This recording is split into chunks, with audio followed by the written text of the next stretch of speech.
Hello.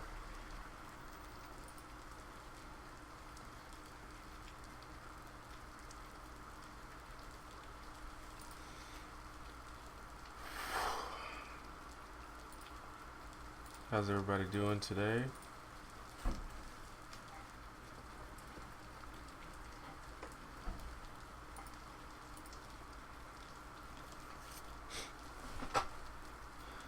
Welcome to the Sunday stream. Um, this is the Sunday stream is newer than the Friday stream, so um, hoping that more people will start to realize that I do it on Sunday as well. For those that don't know, I stream on both Friday and Sunday now. On Fridays, I do it later in the day. Sundays, I do it around this time, which is one. It's currently 1:30 p.m. my time, and that's generally a better time for um, people who live in certain time zones. So that was my reasoning behind that. We'll see if that actually pans out for me, and see if that's a good idea. Um, it's kind of a gloomy, rainy day here, so that's kind of depressing. The rain also always like makes me like, I don't know. The weather just can affect your mood a little bit, you know. If it's just like rainy and dark, just kind of bums you out a little bit, you know. Especially because it's the weather around here has been pretty good lately. My phone. Like if it weren't raining, it would be it'd be a nice day because it's like 75 degrees outside or something. Can everybody hear me, by the way?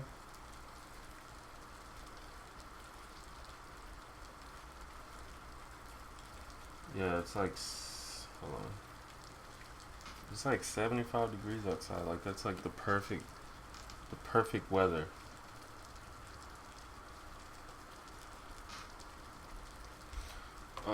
So Sunday is like my workout day.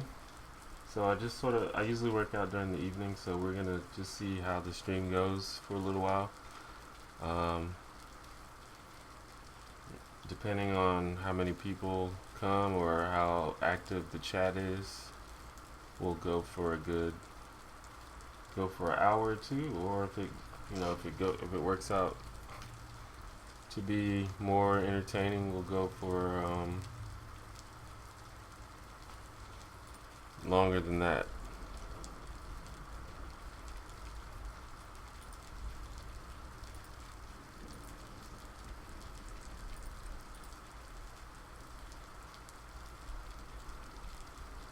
Am I frying something? No, that's probably the rain that you're hearing. I guess it does sound like something sizzling on a frying pan.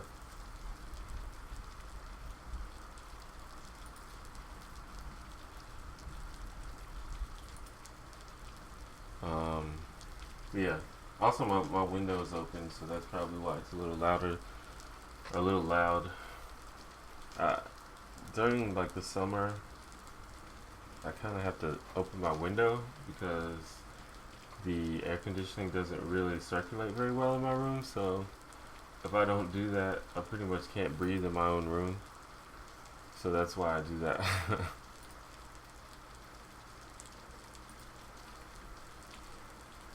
But no, that's definitely the rain. I wish I was frying something. I might fry something a little bit later. That reminds me that I need to actually go to the grocery store, but I'm probably not gonna do that today because it's all rainy and gloomy. Although I will be leaving the house anyway because I have to go work out later this evening.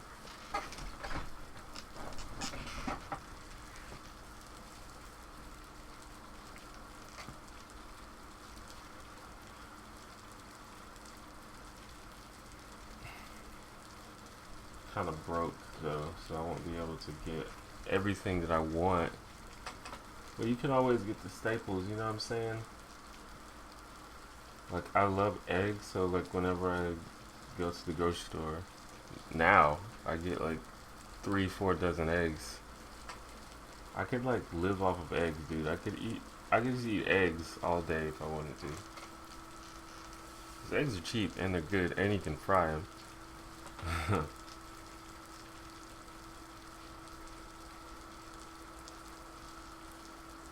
But that wouldn't be a very balanced diet, now would it?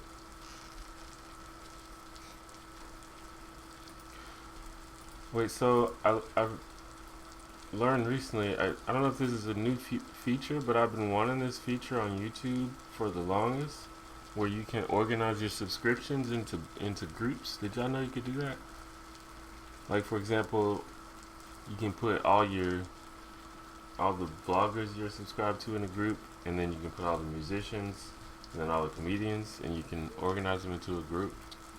Could you always do that? I don't think you could. Um, but anyway, I just noticed you could do that, and that's like super super useful to me because I'm subscribed to way too many channels. Like I don't even understand how people use YouTube because there's too many people on. There's like too many channels to subscribe to. Like I'm like literally subscribed to like 700 channels. Like that's how bad it is, dude. Actually, over 800. I'm subscribed to 805 channels because I pretty much spend my whole life on YouTube. So I find new people to subscribe to like every day, and it's just and I've been doing this for like 3 4 years. It's I don't know. It's just it's out of hand, and I've been wanting a way to like categorize it. Even just even just vlogging, even just vlog channels. So like I made a collection of just vlogs or just vlog type channels, and even that collection in and of itself has 184 channels in it. Like, and then that, and you know that's there's still probably tons more vloggers that I would love to be subscribed to. I just haven't found yet. So that's my life. That's what I do all day, and I still have to make like the comedy, um, like a comedy group and like a gaming group. I actually made an entirely new YouTube account to subscribe to gaming channels because it just was too many.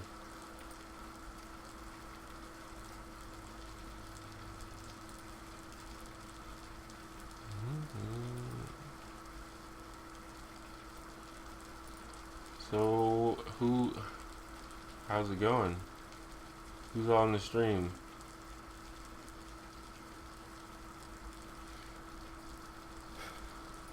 Nobody has anything to say? Where you guys from?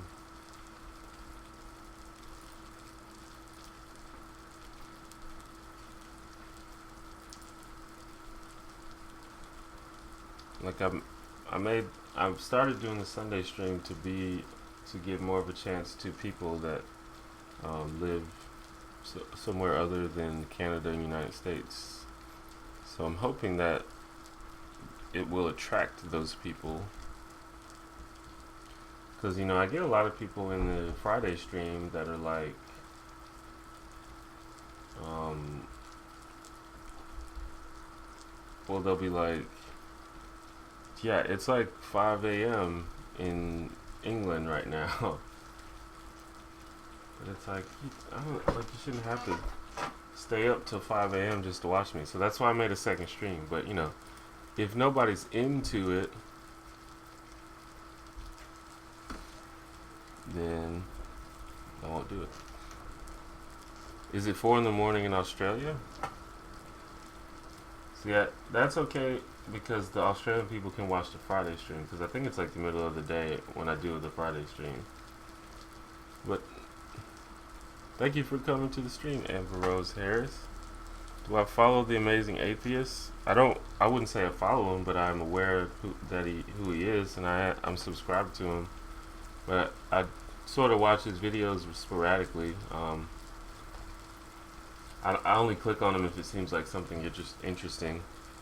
Um, but he's all right. Sometimes I agree with him. Sometimes I don't. Sometimes his videos are just funny to me. But I am subscribed to him. I know who he is. But I can't really remember the last time I actually watched one of his new videos. I'm never really that compelled to watch his videos.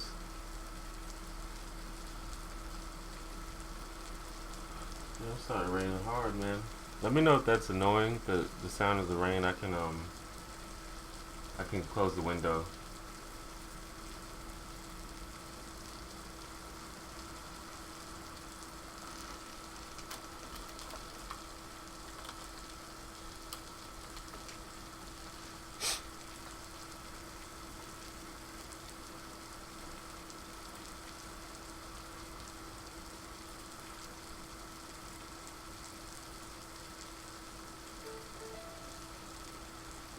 Felix has donated $2. Get yourself some eggs.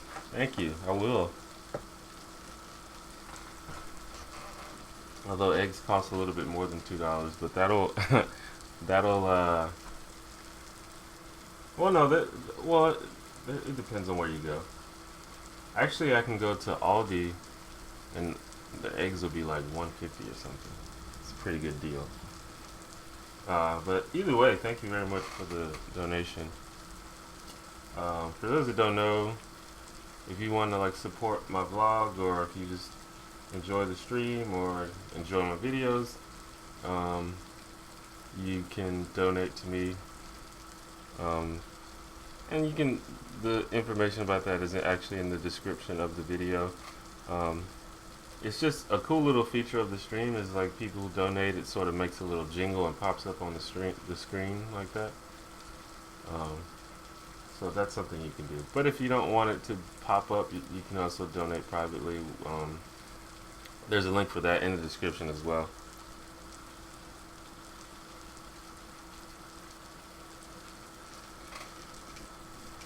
And if you don't want to donate, that's fine too. Thank you for coming to the stream. We're just sort of chilling.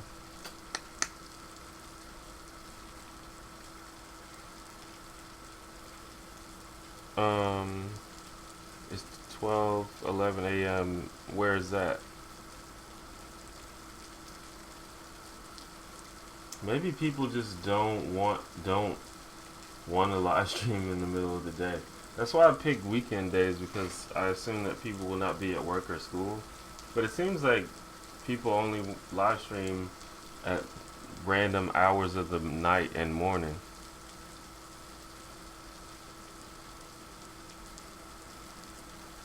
So I don't know. I'm just trying stuff and see what works. I'm too like I've said this before, but I feel like you guys are sort of participating in the beta version of the live show. I'm still figuring out how it's gonna work and testing different things out. So if you have any feedback on that, you can let me know.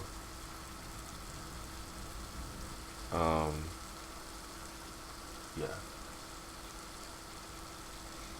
Yeah, it depends on where you go to get your eggs. Like Aldi, which is like the discount store, you can get a dozen eggs for like $1.50. But if you go to like Publix or Winn-Dixie, it'll be like three something. Can you change the name to Dr. Eggman's Hard Boiled Live Stream? Okay. So yeah, that's, if you read the description, one of the perks of donating is that you can change the title of the live stream. And that's like actually my favorite perk, and that's the one that I like people to do because it's usually funny.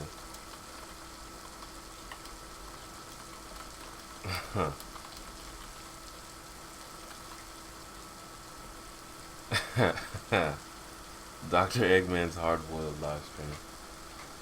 Alright, so yeah, if you want to You probably have to refresh the page to see the new title.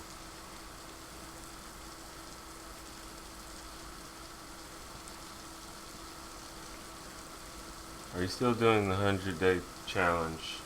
No, I failed that challenge pretty hard, so I apologize to anyone that is disappointed by that. But I did.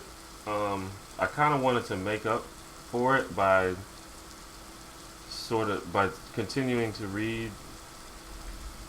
And I was thinking of even doing it on the live stream.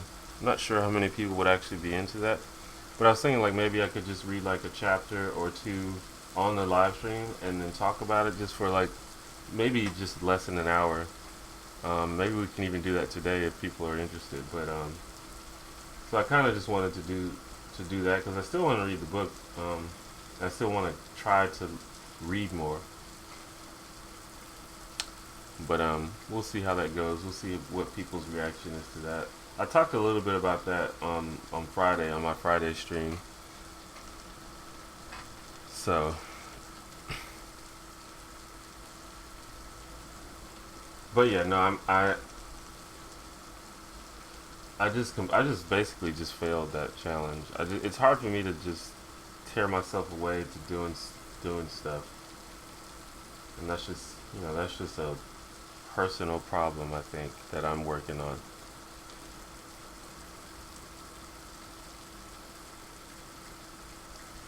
Just watch your alcohol vid. What's your favorite beverage? Um, well, I pretty much mainly just drink beer, and since I'm poor, I pretty much drink cheap beer. Um, and of the cheap beers, my favorites are probably Yingling and Coors Original. Um, since I don't really buy like more fancy beers, I never really got the. I didn't so much acquire the taste for more, like expensive hoppy or like flavorful beers. Some of them are cool. I just don't really have that much experience with them. I don't really drink liquor that much. I like wine, but I don't know anything about it. I just sort of drink whatever's in front of me, so I couldn't really tell you which ones are better.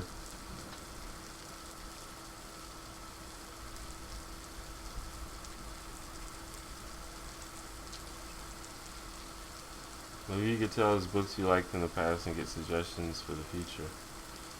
I don't know. Maybe.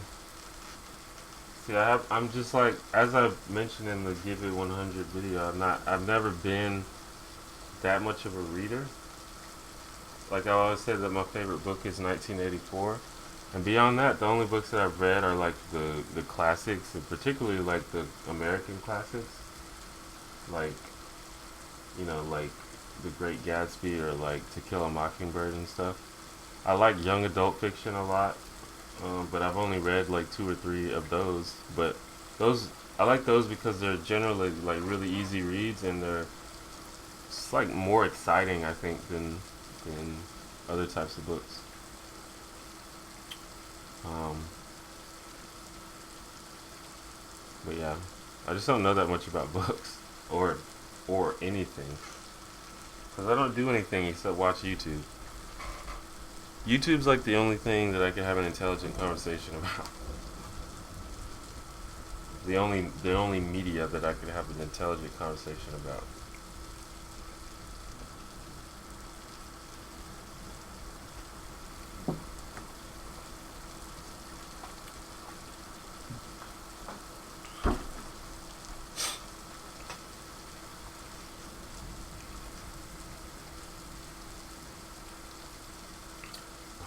I On Friday, if my friend Chris is down, who you may know from the stream, next time we stream on Friday, we're gonna try to stream maybe at a different location. Like he has a MacBook with a camera on it, so we can be a little more portable. The quality will probably be a little shittier, but it might be worth it just to get something new. if it's a nice day, then we might just go outside or go like out on the balcony or just go out there or something. And that would also help because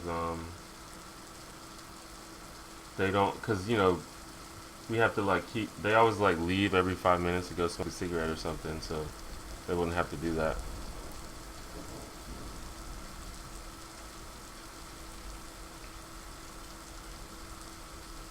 Have I tried? Yeah, I mean, audiobooks are good. Cheddar Smash has donated $25. Go buy some cores. Thank you very much for the donation, Cheddar Smash. And since you told me to, I'll go buy some cores. That's more than enough to go buy some cores, but I definitely appreciate it.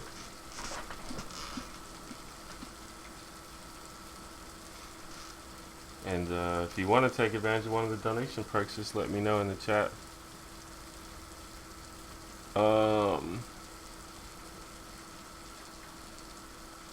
But yeah, if I drove, which I don't do, I would probably listen to audiobooks all the time. Like I would probably listen to exclusively audiobooks. Um, but the only time that I have the opportunity of listening to would be like when I'm at home, and I'm usually occupied by something when I'm at home.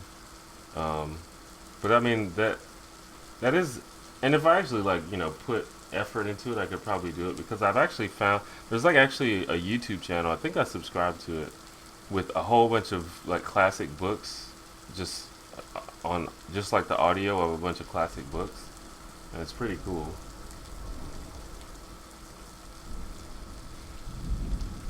But yeah, because when I used to like commute, like I used to have to commute an hour to school, like from here to Tuscaloosa, Alabama, which is an hour away.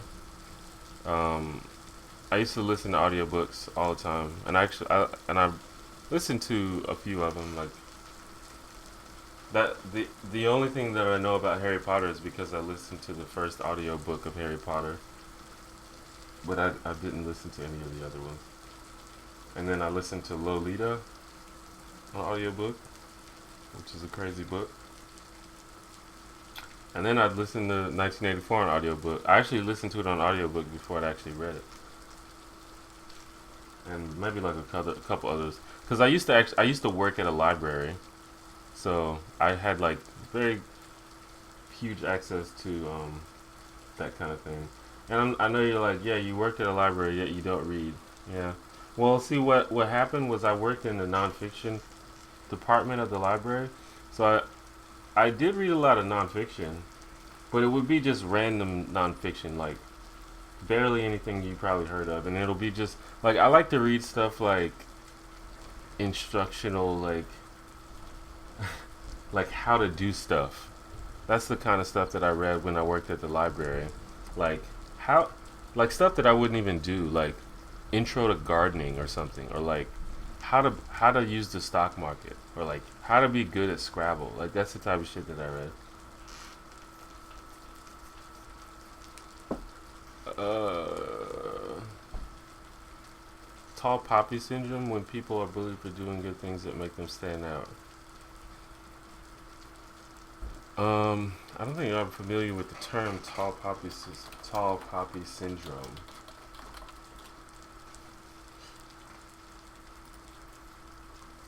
Tall poppy syndrome is a pejorative term primarily used in the UK, Canada, Australia, and New Zealand.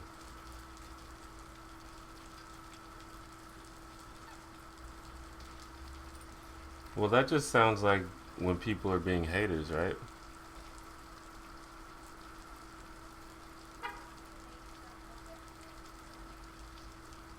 I'm not sure exactly the context of that term, but this sounds like when people are just hating on somebody because they're doing well. Um, and that's just like a common phenomenon. I was actually thinking about this very recently. Is the fact that almost everything that's popular, almost everyone and everything that is popular, that is that is very very popular, receives a pretty disproportionate amount of hate, which is disappointing to me. um, and it's like almost invariable. It happens to almost everything, and it could just be like just because of the sheer number of people who know what it is. Then obviously there's going to be a lot of people that don't like it. But I think that it's because it's popular that a lot of people hate it. And I feel like if something is that popular, then it has to be of some kind of merit. Like nothing gets that popular without having something to it. You know.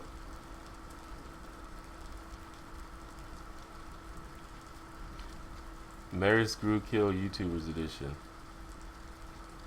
I don't know about all that.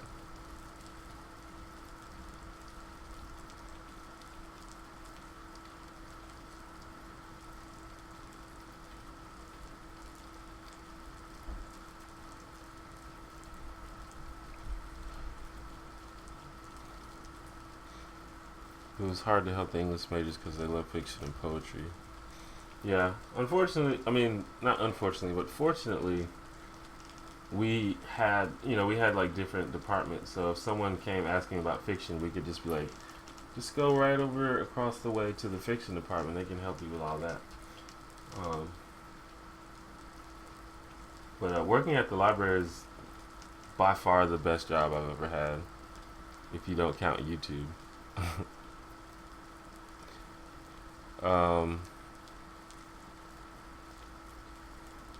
but yeah, I mean, that's I feel like that's a generally understandable psychological phenomenon where people um, are threatened by or envious of people who are doing more than them. Um, I feel like we're all tempted to feel that way sometimes. Like, like you see somebody doing something or you see someone that's like just achieving and you're just like, fuck that guy. But you can't be a hater.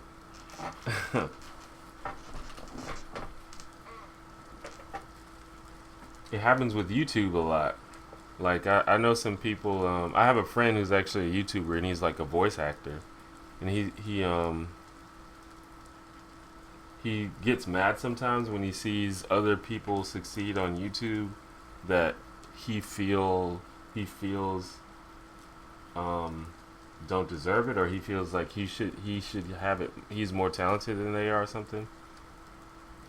But you can't be a hater. I mean, I feel like that's even detrimental to yourself is when you're hating on other people because that means you're not focusing on bettering yourself. But as they say, don't hate, congratulate.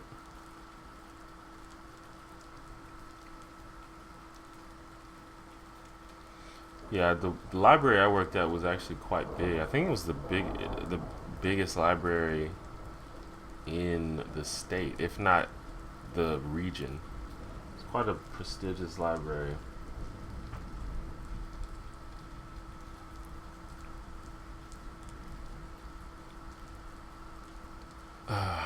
What's up, Dion? I don't know if I said hello to you already.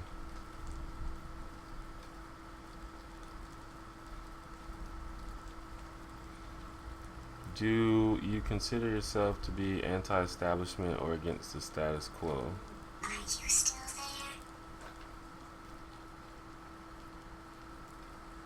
Um, no, no, not. I mean, not at all, really. But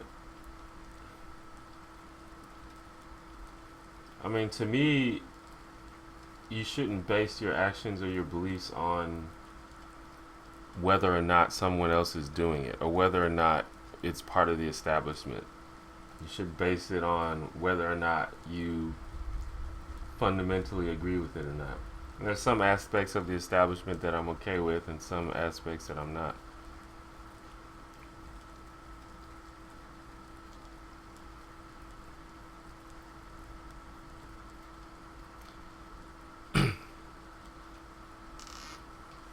Who are some of your favorite people to follow on YouTube? Well, as I don't know if you were here earlier, but I mentioned that I'm literally subscribed to over 800 channels on YouTube, and not all of those channels are actual like personalities. Like sometimes some of them are just like companies and other stuff. Like I follow like the Associated Press, and I follow like late night with, or like the Tonight Show with Jimmy Fallon and stuff like that. But my number one YouTuber is, and likely will be for the most of the near future, is Vlogbrothers. Um, and that's partially because their content is really good, and it's also similar to what I do, and also it's because they sort of are the reason why I make videos. Like they are the primary inspirations for my YouTube channel, particularly John Green, who is one half of the Vlogbrothers.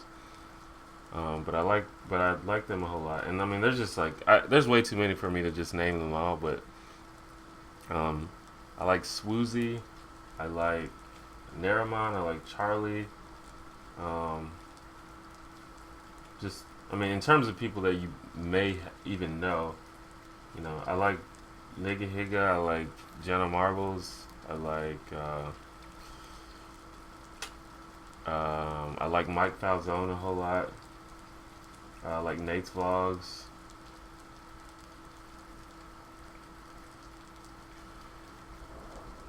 But there's fucking hundreds for sure. Sometimes it's important to realize that a portion of life's accomplishments are luck, privilege, and hard work all playing a part. The frustration must hurt people and result in tall poppy syndrome. Yeah. Once you like you basically have to come to terms with the fact that life is not fair, but it's also not partial. Um, some people have an advantage. Some people are a little lucky. Sometimes some people have a better work ethic, but you just have to come to terms with that. That's just how it is. Um, that said, though, I think we live in a society, particularly if you live in a developed country, we we live in a society where if you work hard enough, you can do what you want to do. You just got to figure out the best way to do it, and you just got to keep working hard. Now, some people have to work harder than others, but if you work hard, I think you will get somewhere. That's what I believe. Um, are you going to cut your dreads?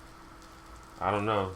That's not really on my mind, on my agenda currently, but I imagine at some point I'm going to cut them. It doesn't seem like it's going to happen anytime soon, though. Am I left or right-handed? I'm right-handed, like most people.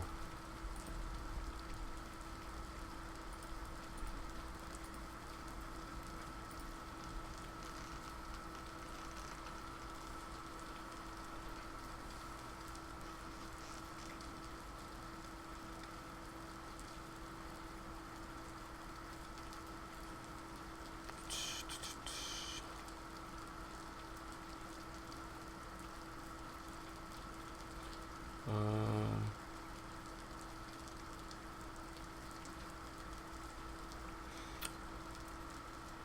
yeah, I sort of got lost with the comments. I'm not sure if I missed out on something. YouTube comment system is pretty bad, so it's hard to like keep up sometimes. Um, right. I mean the current establishment. Yeah. Well, I mean, same thing applies. I don't really base like I think it's lame to be like specifically anti-establishment. Just do what you think is right. Don't do it. Don't avoid it just because it's the establishment.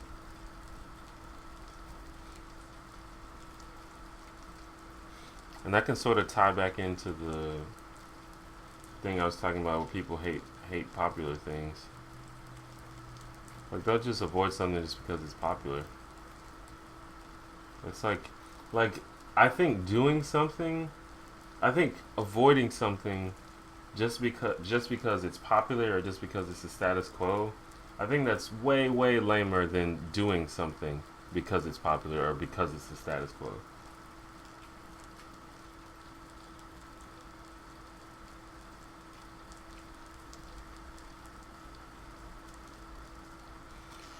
Speaking of dreads, what are pros and cons? Well, it sort of depends on you. It depends on your hair type.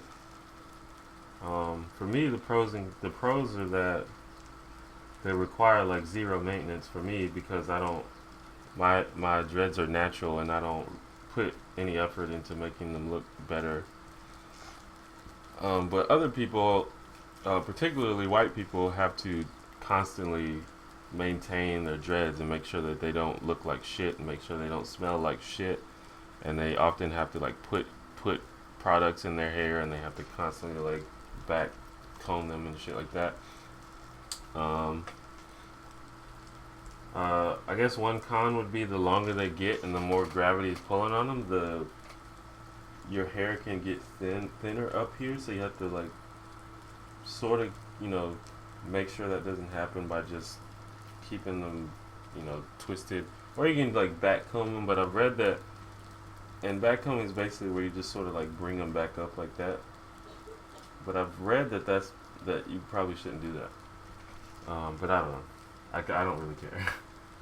um,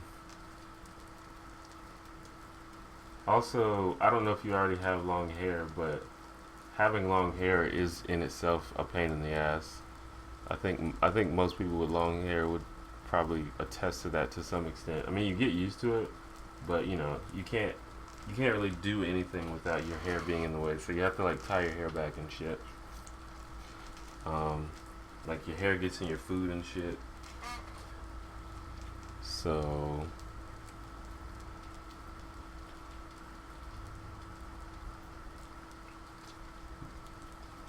I don't know.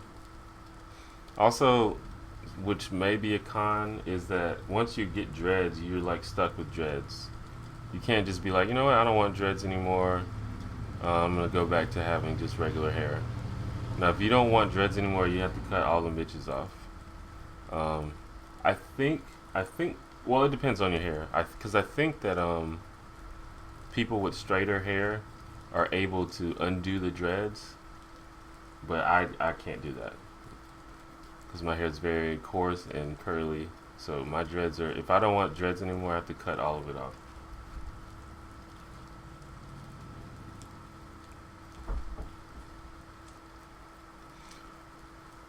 That was a Portal ringtone. Um, am I into philosophy at all? I I enjoy philosophy. I think it's interesting, but I don't. For the most part, I don't think it's very practically useful. Um, I'm much more into thinking about things like empirically and logically. But philosophy is definitely fun to talk about. But I feel like most of the questions that philosophy asks are unanswerable and thus sort of not worth debating. But it's fun. But I feel like if you if you don't have like a basic understanding of different philosophies, you should probably do that. Like you should probably read like the basics of you know the philosophical process and like the major historical philosophers and just see where they come from and what their arguments are, and then from that you can transition into a more scientific thought process. Am I an adventurous eater or picky? Well, I'm definitely not picky. There are maybe like two things that I don't like to eat, and I'll try anything. Like if you put something in front of me, I'll try it. I don't know if I'll like it, but I probably will because there's the only things that I can think of three things that I just refuse to eat, and that's beets, olives, and peas. I just think they're gross. Other than that, I'll probably eat anything.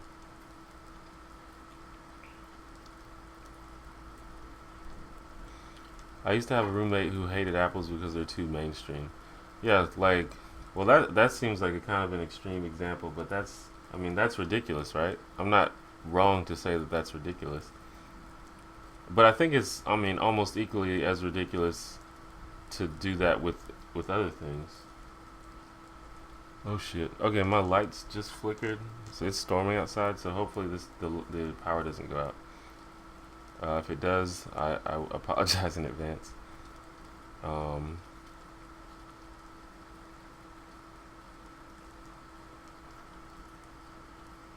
Um, if it does, I'll try to reconnect. Um,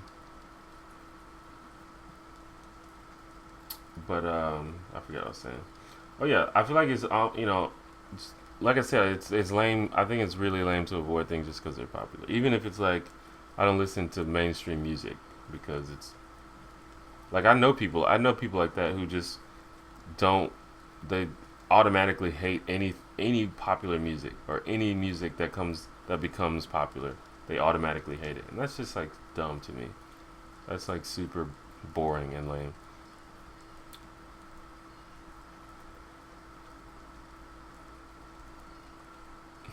Quick thoughts on the Ken Ham versus Bill Nye debate.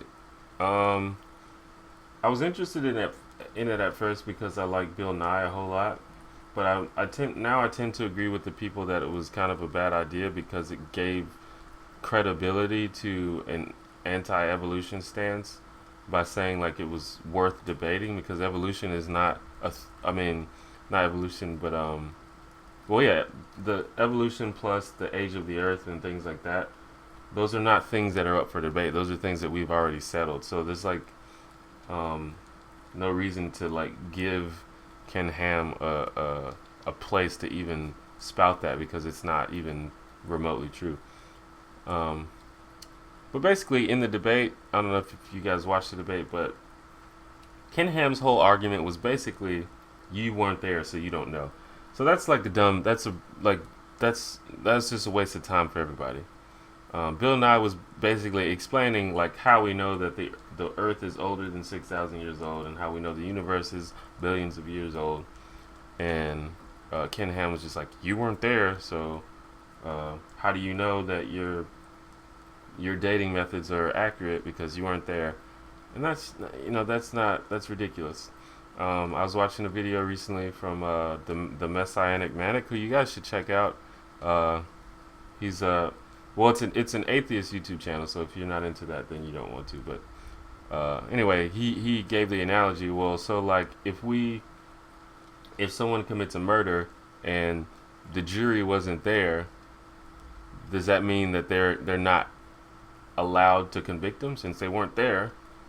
It doesn't matter what evidence you have. You weren't there, so you don't know. Um, and also, Ken Ham even admitted himself in the debate that nothing would ever change his mind because his view was based on the Bible, and he believes that the Bible is infallible and not possibly wrong. So no evidence whatsoever would ever change his mind. He like literally admitted this in the debate. Um, so yeah, you don't debate people like that. And that's like one of the major problems with the religion in general is they don't uh, they don't allow the possibility of them being wrong. So yeah, I don't know if that was quick enough for you, but that's my thoughts on the Ken Ham debate. Thoughts on marijuana effects and stigma. Um, Marijuana is fine. I don't know exactly what you're asking, but I have absolutely no problem with marijuana. The only bad thing about marijuana is that it's illegal, and generally you don't want to do illegal things. Just it's just usually a good idea to not do illegal things. But other than that, marijuana is fine. Like I have zero problems with it. Sometimes people, I think sometimes certain people become sort of consumed by marijuana, and like their whole life sort of revolves around marijuana, and that's to me that's a little bit uh, unsettling. But I figure you can't tell someone else how to live their life.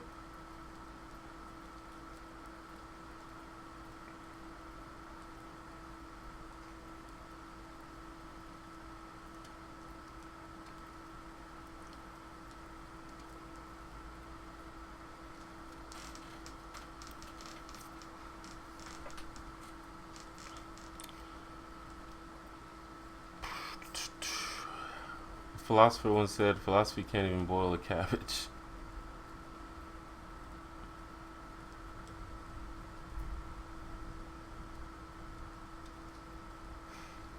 I mean, I think philosophy is important to some extent, but just at the end of the day, it doesn't have much. It just doesn't practically affect us.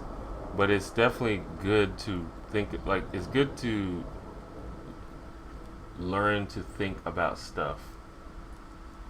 Um,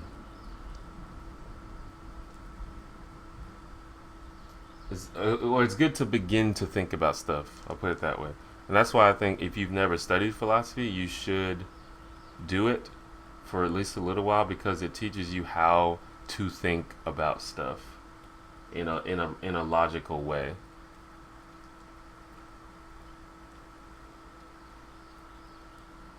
What about youth use of marijuana? Um, I mean, it just depends. Like,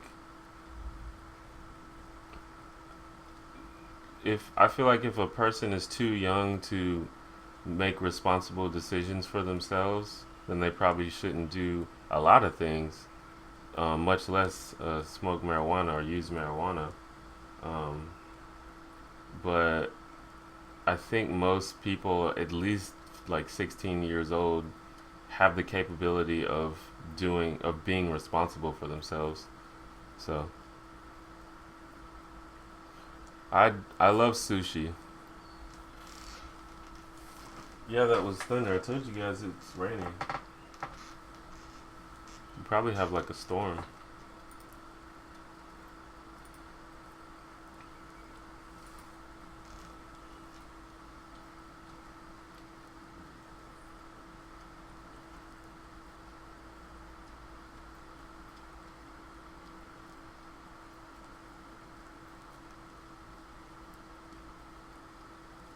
See, look, this is what my phone says is happening. I don't know if you can see it. That's the that's what my phone says is happening. Lightning and thunder. And it's gonna rain shit. Look at that. So wait. Well, I guess you can't see it. Never mind. It's gonna rain today, tonight, and tomorrow. And by Wednesday it'll be cloudy again. And it's gonna get cold. Well, it's not gonna get cold, but it's gonna get colder. On Thursday, it's gonna be 48 degrees, dude. Or the low's 48, the high 67. Like today, the high is like 80.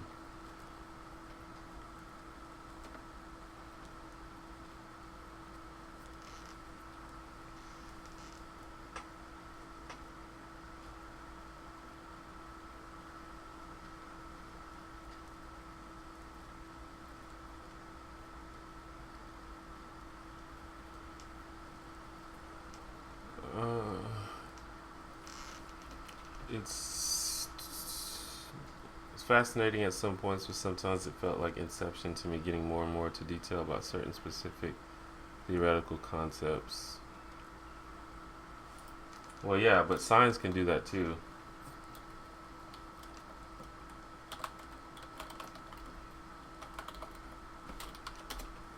Um,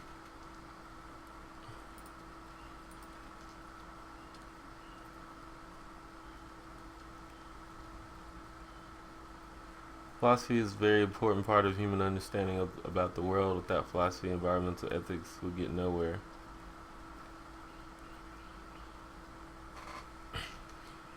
I just think I mean, it's good because philosophy, like logic in and of itself is a branch of philosophy, and logic is like mandatory for like everything. Um, and philosophy, just in general, is just like the study of how to think about stuff, basically. Um, but at the end of the day, like meta type questions just aren't unanswerable, and that's primarily what philosophy like attempts to talk about. But I mean, ethics is just like logic. Ethics is a branch of philosophy, but those are questions that are relatively unanswerable. Like, what is right is not a question that we can answer. Um, we can for it, but it we can begin thinking about it using philosophy though, and then from there, my view would be to transition to a more empirical, scientific view of it. So instead of saying what is right, we can say what benefits us, or we can say what makes us happy, or we can say um, what provides the most, or what benefits society. And then that gets into more other things, but that's all related to philosophy as well. But philosophy in and of itself, I think, is just, it doesn't. You need more than just philosophy, I guess, is what I should say.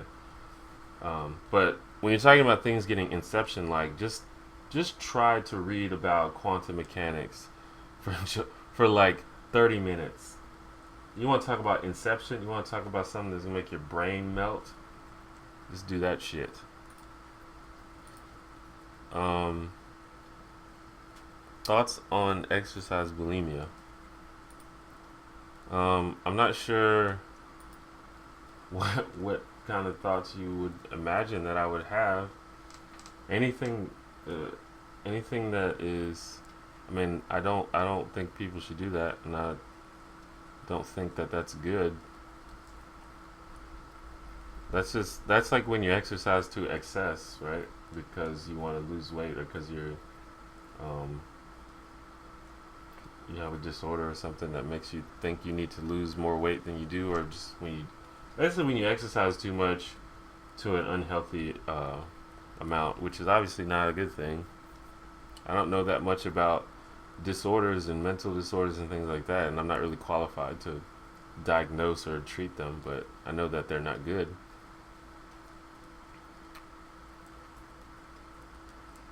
My top three favorite movies? Um, I don't know. My favorite movie is Kill Bill. I say that's what I generally say. But from there, it's hard for me to say what my top movies are, because there are movies that I really like, but I won't like admit that they're good. I mean, I won't say they're bad, but they're not like masterpieces or anything. Like there are movies that I like for the reason that they're just masterfully made movies, and I think Kill Bill and most of Tarantino's movies are like that. And then there's movies like Requiem for a Dream and Snatch. There's like movies that I think are amazing. But then there are movies that are my favorite movies for other reasons, whether it be like nostalgic reasons, or whether it be because they're super funny, or whether it be because I have memories associated with them, and that would be movies like Rush Hour, and Jumanji, and Adam's Family. So I don't know what counts, but I just named more than five movies, so you can just you can use that as the answer. I feel like I'm the only person that can't sleep during a thunderstorm. I don't find that to be good sleep weather. I find that to be it makes me restless and nervous.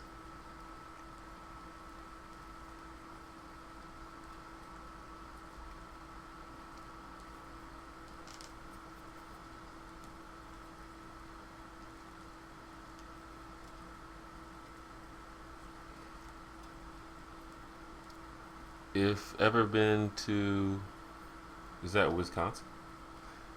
If you are again, I'll buy my course. Um, no, I haven't. I've never been to Wisconsin.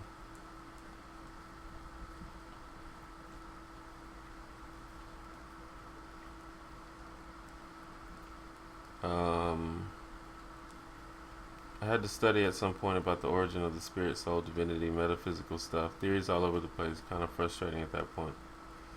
Yeah, I mean, depending on how far down the rabbit hole you want to go, it can get more and more, because we have millennia of theories and thoughts and stuff that to talk about. People have been thinking about stuff for a long time, so there's a lot of stuff to cover.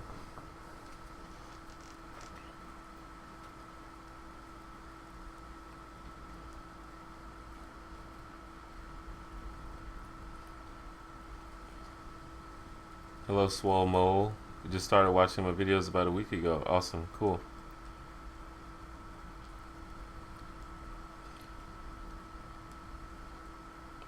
Who do you like more, Superman or Hulk? Probably Hulk. I just think he's a more interesting character. Personally, I talk about movies that I like and movies that are good separately. There are a lot of good movies I don't like or bad movies that I do like. Yeah, I don't there I don't think that I can say that there are movies that I think are good that I don't like. But there are definitely movies that I think are bad that I do like. But I mean, the reason I find it hard to talk about is because I like Kill Bill with the same intensity that I like Rush Hour. But I fully acknowledge that Kill Bill is just way better of a movie. For me, at least. But, then there are movies like, I think Citizen Kane is a super good movie, and I do like it a lot. But I like Rush Hour more, even though I think Citizen Kane is a better movie. Beverly Hills Ninja is also one of my favorites. And that's one of my favorites for nostalgic reasons, and just I have a lot of memories associated with that movie. I've seen that movie quite a few times.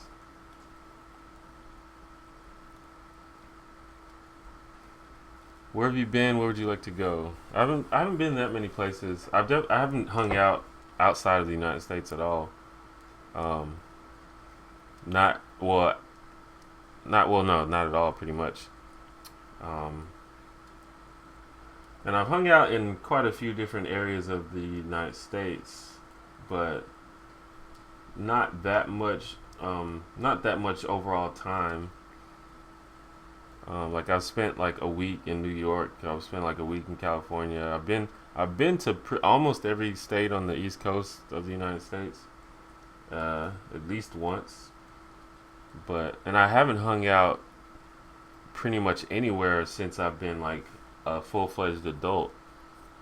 Like I've been to like since I've been an adult, I've been to just like this sort of like the major cities in the South, the Southeast, or not the major cities, but like the major like hanging out cities, like where a lot of young people hang out and go to bars and stuff. So that's like I've been to Atlanta, I've been to Nashville, I've been to New Orleans, um, and I actually recently went to. It's sort of just a random ass place, but I went to Choctaw, Mississippi, and went to the casino over there. It's pretty cool. Um, as an adult, though, I haven't been anywhere. I've been to a lot of places when I was in high school and a teenager and stuff. Because my dad used to travel a lot, um, and I just got different opportunities. Like I got the opportunity to visit LA for a week, and it was really cool. Thanks, Cheddar Mash. Thanks for coming to the stream, and thanks for the donation.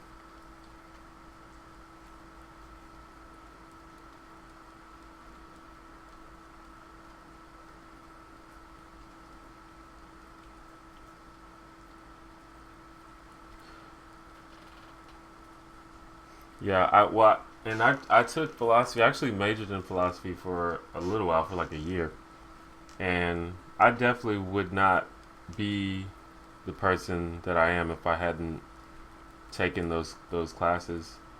Um, so I'll never say that philosophy is like useless, because I feel like it had a lot to do with how I began to think about stuff. And even just being aware of the fact that people don't agree on stuff can be eye-opening to some people. Because like, if you just grow up hearing one thing you may not even realize that, hey, some people disagree with that. Like, some people don't even agree that we exist. Like, you may not even, if you grow up, um, if you're growing up, you may not even be aware of the fact that people disagree with that. So it's good to just know that sometimes it's good to know that there are opposing theories to everything. There are opposing thoughts about everything. It's good to know that you could be wrong. That's one thing that for me personally, that's one of the biggest things that I learned in philosophy is that I could be wrong and you could be wrong. Like, there are people that argue that, you know, nothing matters. Like, when I first took a philosophy class, I was a theist, and I learned pretty strongly that there are lots of people who didn't believe that there was a God. You know, there are people that, like I said, there are people that question our very existence, which is something I would have never even thought about before taking a philosophy class. So it's interesting.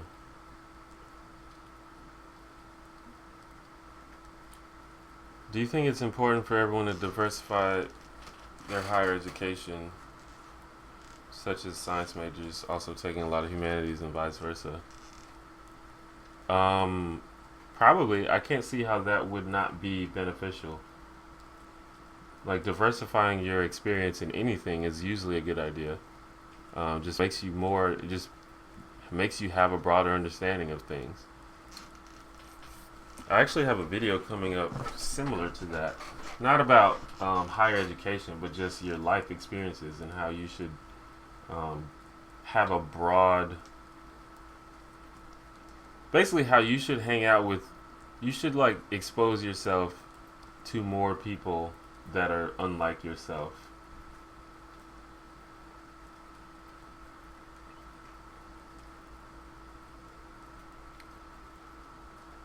But yeah, I mean, I I took classes that were just sort of random electives that I feel like still had an impact on me, you know. And some stuff ended up becoming, became passionate about. Like, I randomly, like, I went to school as an art major, and I just randomly took a creative writing class just to fill my schedule. And because of that, like, now I'm like super into writing. Like, writing is like one of my passions now. Literally, simply because of that one random day that I took an elective, a creative writing elective. Um, so that can happen. And I've taken all kind of other stuff. Like, I took a geology class. Like, I don't know. I have no interest in, like, a geology career, or I'm not even that interested in it, as a hobby. But I feel like I learned some interesting things in that class, and it gave me more of an appreciation of geology. I mean, of the earth and stuff like that. So, definitely, like, because of that class, I'm a little more interested when I see, like, the side of a cliff or something, or I see, like, a rock or something. I'm like, I don't really remember everything I learned, but it definitely improved my curiosity about the earth, which I think is a good thing.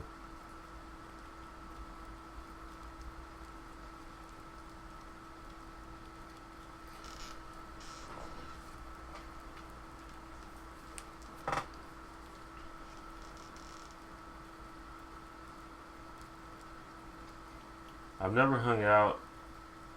The only time like, I was born in Germany, but I left Germany when I was like 2, I think. And then I visited Panama, which is where my mom is from. But I was like 5 at the time, and I stayed for like a week. So those are the only times that I've been outside of the country. I mean, but I'd love to, and I plan to as soon as I become less poor. I plan to do that a lot. Um,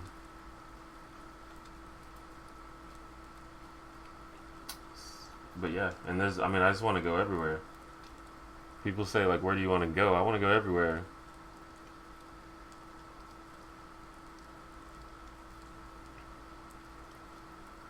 I didn't finish a degree because while I like learning stuff and I like having my curiosity piqued, I hate school. I hate the academic process, and I just couldn't deal with it anymore. And it's kind of a shame because I was actually in school for a long time, but I just kind of realized that I I wasn't in school for the right reason, really. Also, it was costing me a lot of money, and a lot of money that I don't have, and I still don't have, and I still owe them. But like, I was gonna get a degree, and I was gonna do something that, first of all, I don't even know if I would have done anything with the degree, because I never really wanted to do any of the stuff that seemed practical. Um,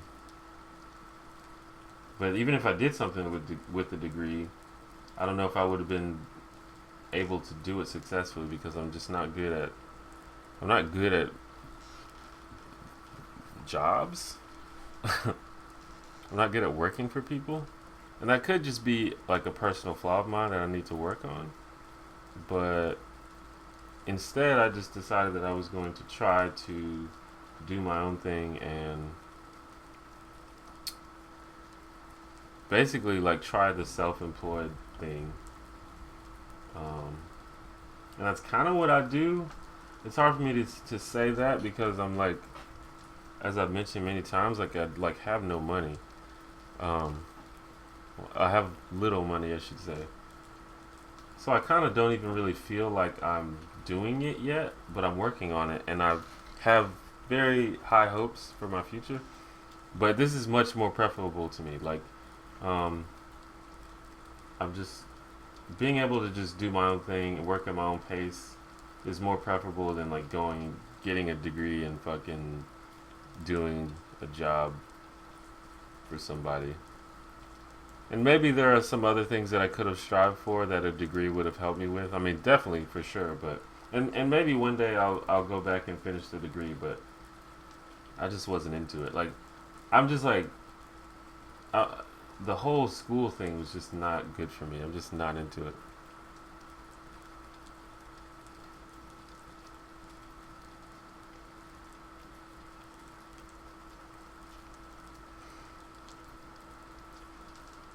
And I don't want to ever be like the guy that's like telling people that school sucks. Don't go to school.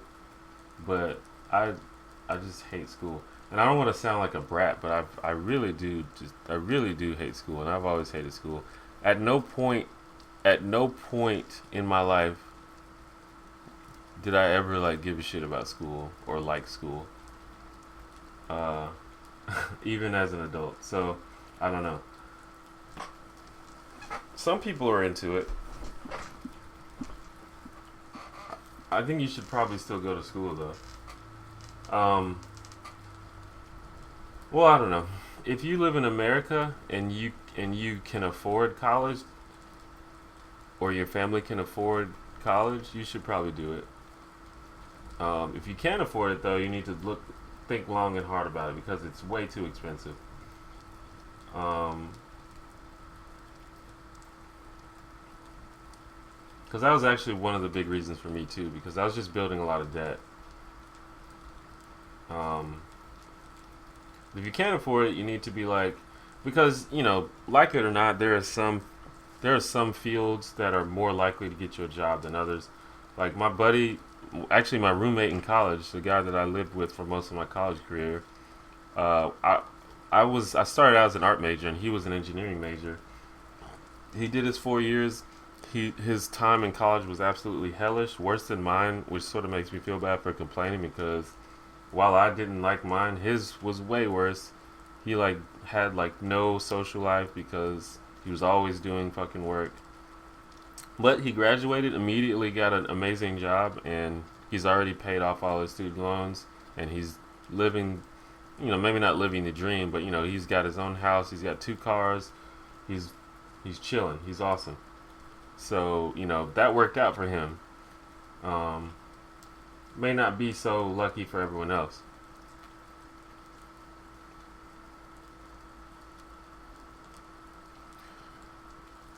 Okay, so I talked about that for a long time, so I missed a lot of. Missed some comments. Uh, I'm in the process of a breakup. Is it normal for there to be a few days where you feel like you can't work? I was told that it was immature to be this torn up, and I'm not sure anymore. A few days? um, yes, it's normal. A few days, if you can get over it in a few days, you're like one of the luckiest people of all time. I had a breakup that took me like 3 years to get over. Um, Now, obviously, you're gonna have to learn how to get through the day without, sitting in the fetal position all day. I'm not sure how deep the relationship was, but it's gonna take more than a few days to get over a breakup. That's just how it works. Time is the only thing that heals those kind of wounds. Um, so I wouldn't say that it's immature to be that torn up. That's just sort of what happens basically when you put your emotions on the line like that, and then everything doesn't work out. It sucks that it works that way. I kind of wish it doesn't work that way, but it just does. That's just part of being a person. Take it or leave it. Well, actually, you just have to take it.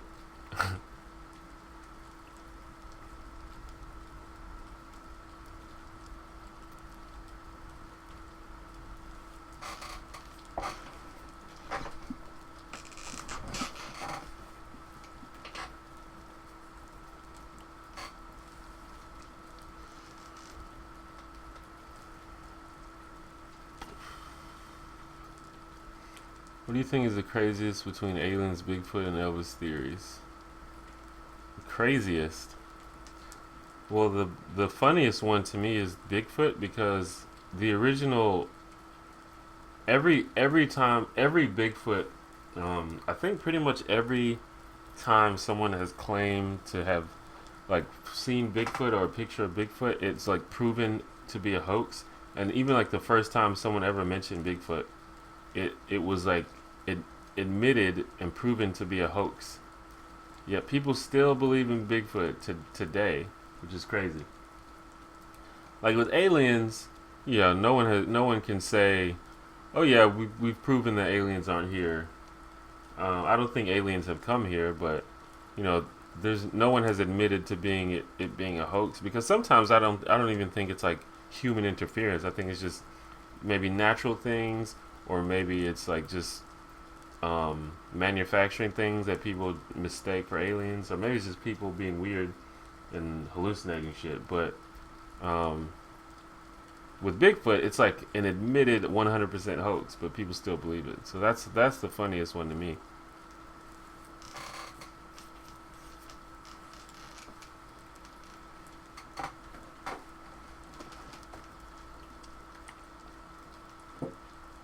For those that don't know, one of the memes of my streams is that I've always got my jug of water. And it's good to have water. You should drink water, guys. Drink a lot of water.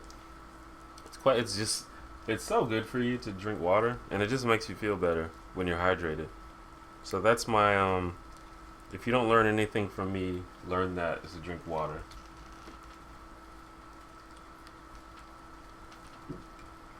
I try to drink between a half gallon and a gallon of water a day, but really, it doesn't, like, you don't need to drink a certain amount. Just when you're thirsty, drink water.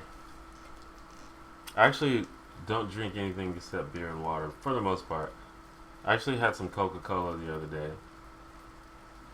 but and I almost never drink soda, but every now and then I just get a hankering for a Coca-Cola. It's really weird. Um, but generally, like when I go to the grocery store, I don't buy drinks because I'm perfectly fine with drinking water.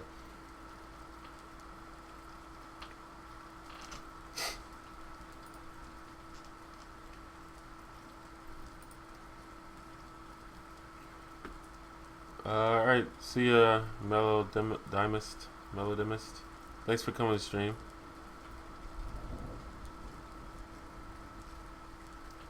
From what I gather, the rates on student loans in the U.S. are ridiculous.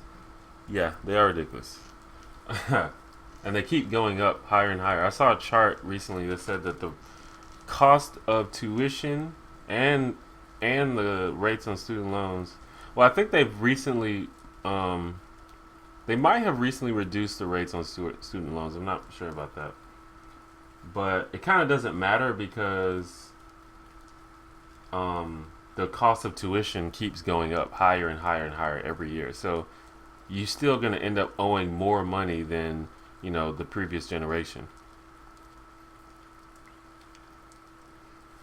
So it's ridiculous.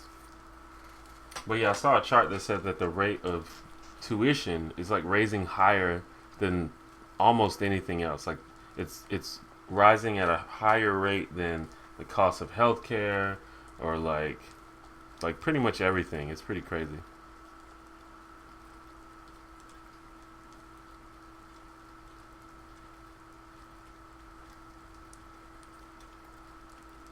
What's the most stereotypically girly thing that you like? Um, the most stereotypically girly thing.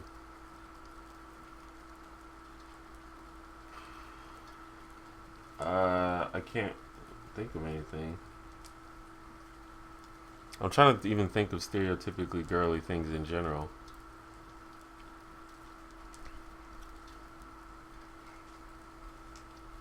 Um,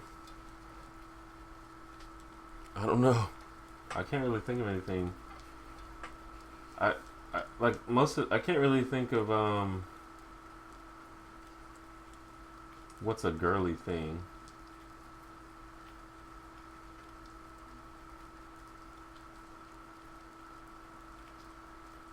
I like I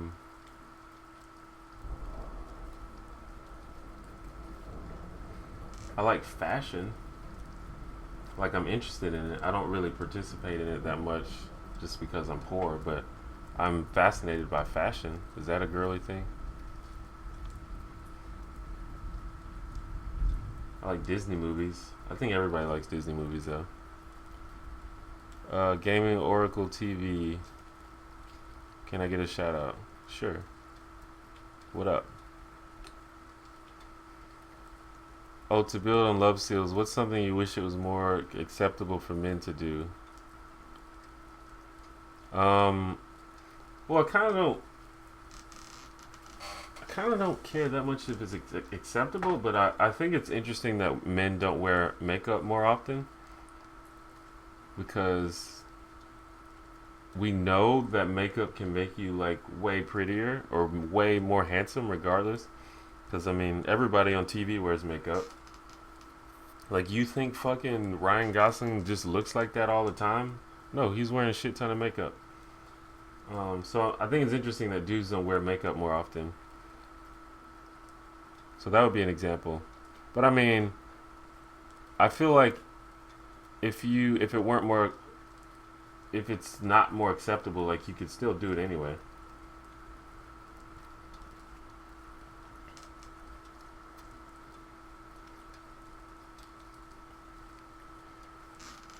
Do you have any movies that you love that make you cry? Um, Here's something about me. Almost everything makes me cry. Not like bawling, but almost everything is like super touching to me. So, like almost every time at the end of a movie where like they have like a happy ending or where like the, the people get together or the people succeed, they triumph. It always like makes me it always like moves me, which is weird. I don't really understand why that happens, but so that's that. And it doesn't even have to be a movie I like. It's just the idea of people triumphing over difficulty is just moving to me for some reason. So you just learned something about me.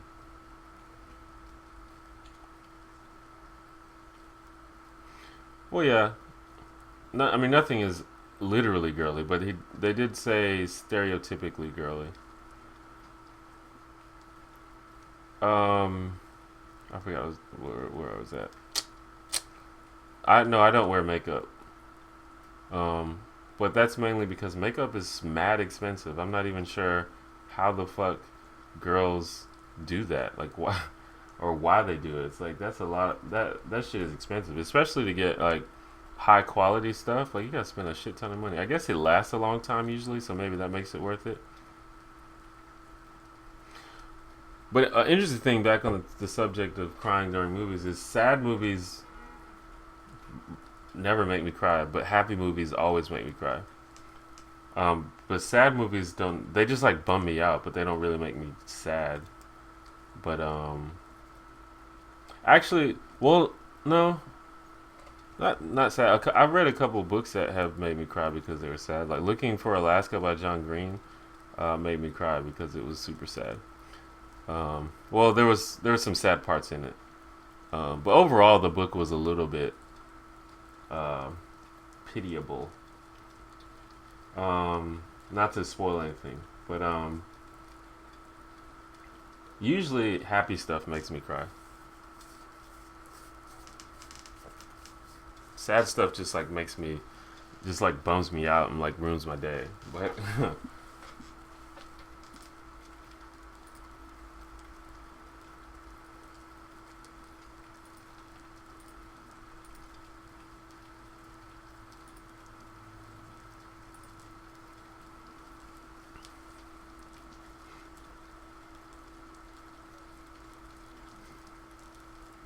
so would I wear makeup if I could afford it? Probably. Um, at least a little bit. I'm not saying you should like dress yourself up like a drag queen or something, but why would you not like make your skin look smoother? Like you know, emphasize your good features. I already get accused of like grooming my, or like people like accuse me of arching my eyebrows and shit. So no, it's just how they are, dude.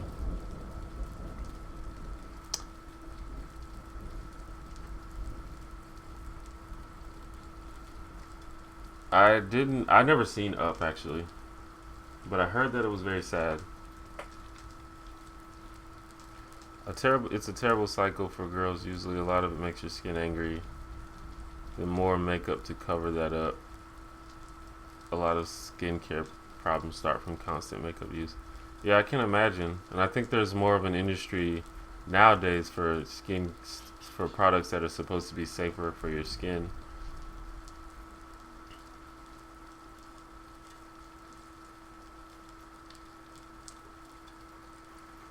Never seen him. Just saw this was live. Okay, cool. Thank you for checking it out. We're just sort of just hanging out, doing a little Q&A, uh, live stream, having a discussion, telling stories. You know how it is.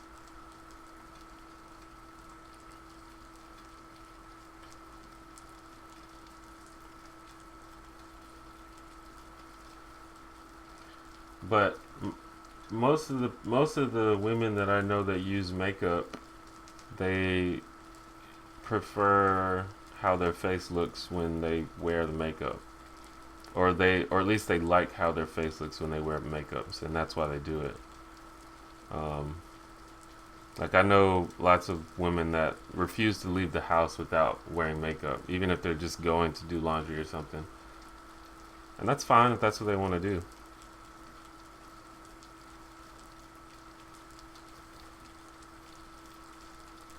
Like I feel like there's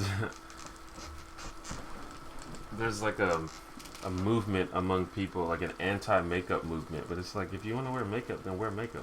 Like let people do what they want to do.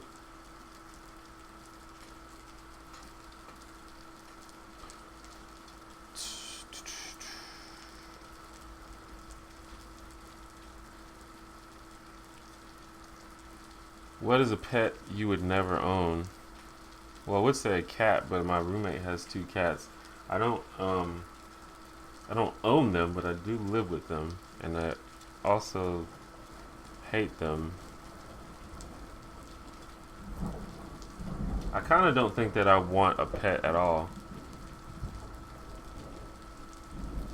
because pets are just sort of a pain in the ass overall. And I'm not really sure. I guess the companionship and pseudo love that you get from a pet is what makes it worth it for people, but that's accompanied by them usually being a pain in the ass. Why can't females show nipples but males can? Like, I see fat males with bigger boobs than females, so why is it wrong for females? It's not wrong. It's just I mean, it's just, well, the I guess the main practical reason is because men are like ridiculous and can't handle seeing breasts without acting stupid. Um, but the more social, historic, like systematic reason is because um, we we consider sexual people, we're like sort of prudish about what we consider sexual indecency, and we like assume that like a woman showing her breast is like, intentionally enticing to people, and it's like overall more of like a historic way of many different, one of many examples of a way that society has sort of kept women in their place, so to speak. Um, but today it's because of that we've developed a huge stigma, not stigma, but a huge like association with breasts as being something like um, naughty, like something we're not supposed to see. So when we do see it, we just like fucking freak out and can't act like normal people anymore. So that's like why it is today. But the historic reason is more of us being prudish about sex and more of us being assholes to women, basically.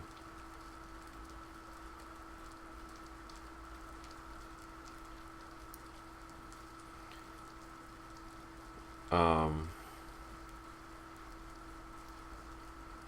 but it's not. There's nothing inherently wrong about it, and I think nipples in general are erotic, but that's fine.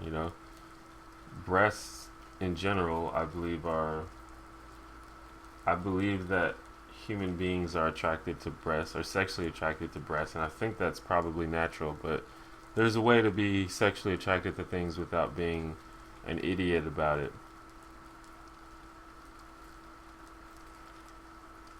Hello, JMB.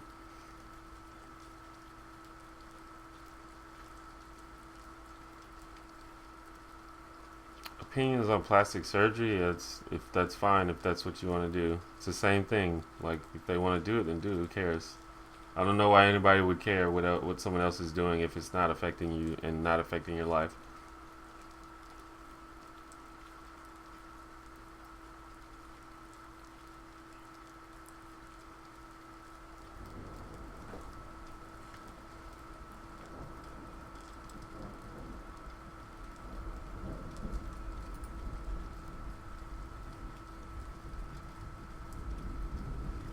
What's your favorite fruit? Grapes. It's funny to think that you might enjoy having a pet killer whale or python than a cat. Well, if you have a killer whale, you're probably going to keep them in a big ass tank or something, and they're not going to be like in your house fucking up all your shit, or like jumping on your chair as soon as you get up, or knocking over your glass, or making a bunch of noise while you're trying to sleep. And same thing with the python. You're probably going to keep them in like an aquarium or a cage or something, So, and they don't make a whole lot of noise, and they're not gonna be fucking with you all day. So yeah, definitely would choose both of those over a cat.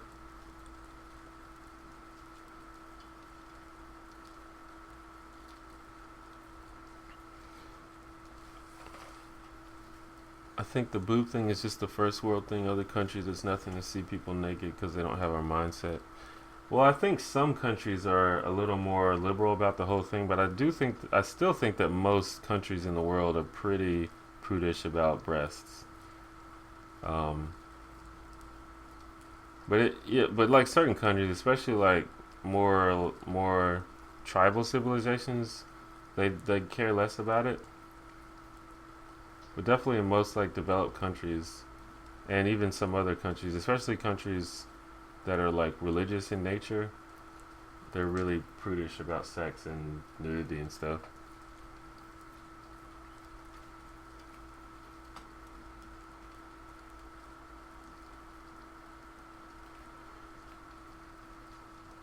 Do Looking back, do you think all your years in college was worth it as opposed to doing something else? Beyond the fact that it cost me a lot of money, I don't think it was a waste of time because I like being in college gives you a lot of it gives you a lot of information about how to be a person. Because when you're in college, generally for most people, college is the first time that you're exposed to a whole lot of people that are different than you, that have different backgrounds than you. Because I grew up, I went to a school. Everybody that went to my school lived in my neighborhood, from a similar economic background as me. So, but when I went to college, I met people from different countries. I met rich people, poor people, old people, young people, black people, white people, you know, atheists, Christians, Muslims, and that's sort of necessary into learning how to be a person is like meeting different kind of people. Also, going to college for me, it's not the same for everybody, but for me, it was the first time that I was able to live on my own and be more or less responsible for myself. And I think that's also important. So I don't think the time was wasted, even beyond. And then even the class. As much as I hated school, I learned a whole lot of shit in college. Like I learned a lot of stuff in college. Like I'd never received so much information in such a short period of time anywhere else in my life. So definitely wasn't a waste of time. You know, not at all.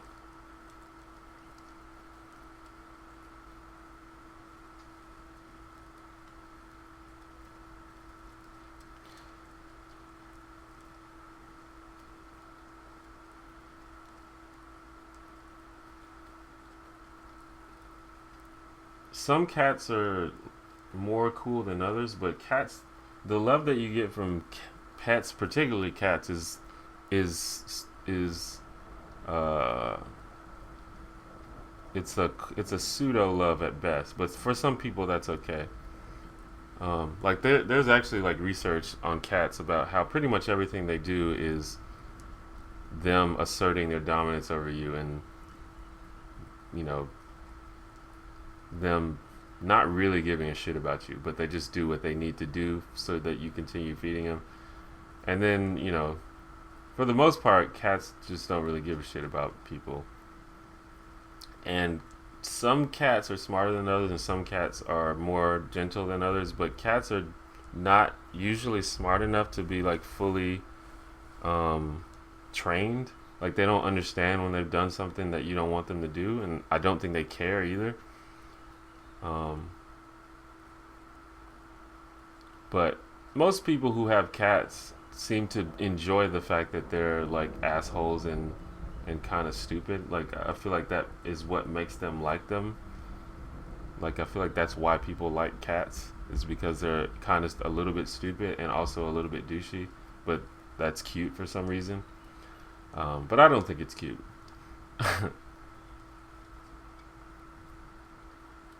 My most embarrassing moment, I don't really know. That's like, I mean, I've been alive for a long time. It's hard to think of like the most embarrassing moment. I don't know if I can think of, because I mean, as of late, I don't really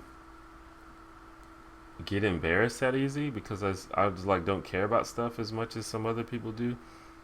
But it's hard for me to think of like a most embarrassing moment because there's not like I mean I'll do something that I'll feel a little silly about every now and then, but I can't think of anything like super super embarrassing because I just don't get embarrassed that easy.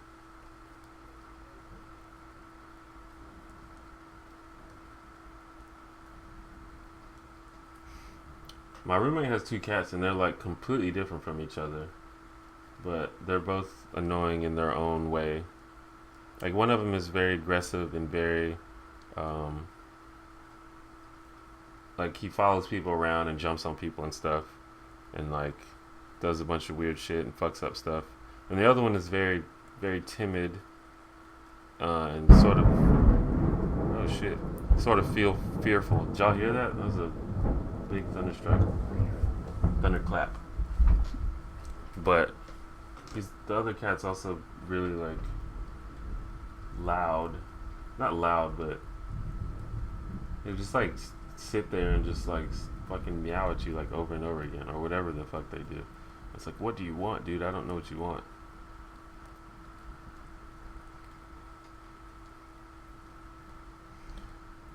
But I don't think I want any kind of pet. Because my neighbor has a puppy.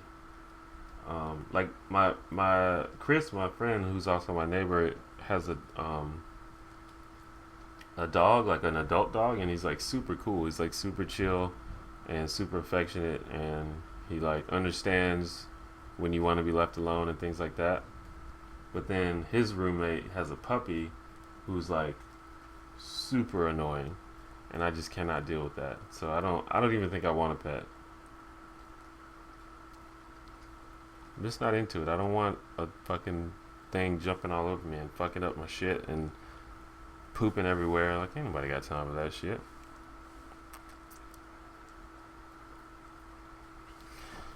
I do know what a guinea pig is. I've never had one though.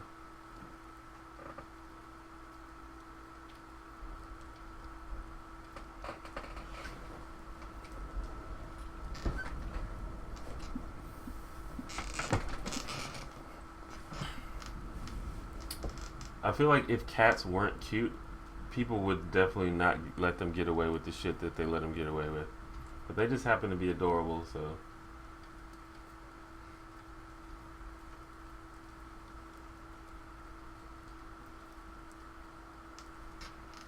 being adorable goes a long way, man.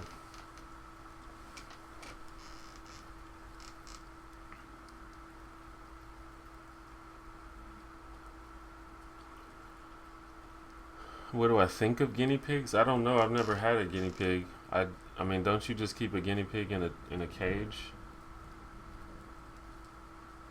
and just sort of like look at it and like maybe pick it up every now and then and just clean its poop?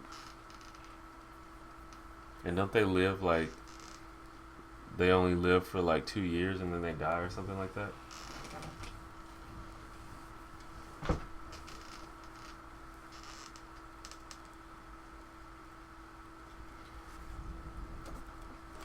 Have I heard any hardcore history podcasts by Dan Carlin?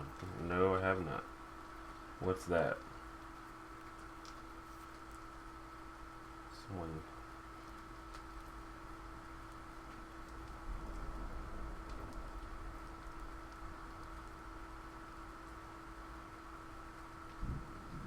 Let me send a text real quick.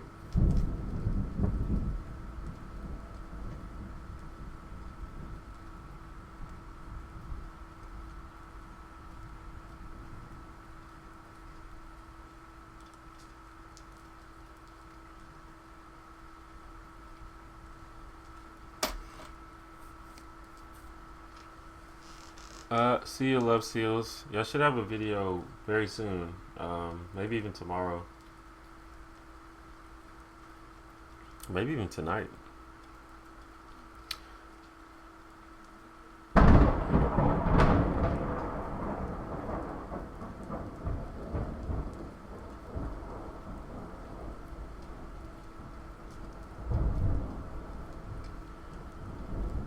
What's my favorite director? Well, I don't watch that many movies, so I don't feel like I can intelligently talk about it. But the one that I like the most is Quentin Tarantino, from what I have seen.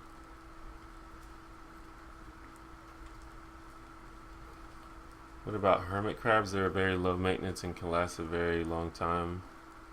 I mean, maybe that might be interesting. They seem kind of boring.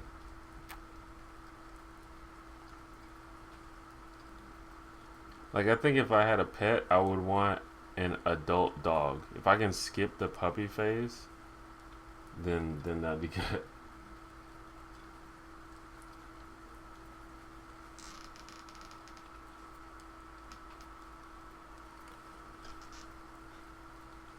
Given the choice, would you be a hero or a villain? Like in real life? Why would anybody be a villain in real life?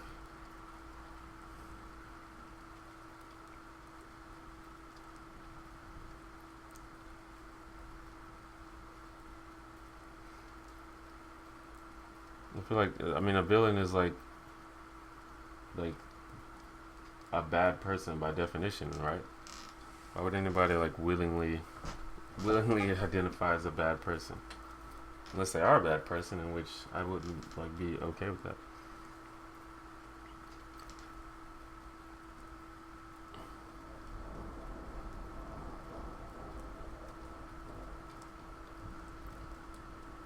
Have I ever danced silly in front of my whole family? No, can't say I've ever done that. I I don't dance unless I'm drunk. Pretty much.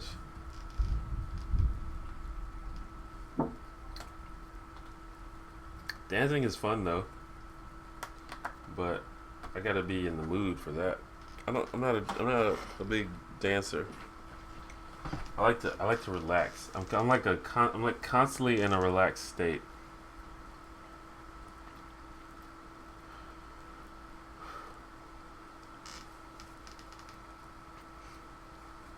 Yeah, see, if I really wanted a pet, I would probably like try to find a rescue dog that was already an adult, um, or becoming an adult. But dogs are quite pretty expensive, so I couldn't really do that now, even if I wanted. I I sometimes am a little bit I'm a little bit wary because I feel like sometimes people get pets when they can't really afford them, and that can be bad sometimes.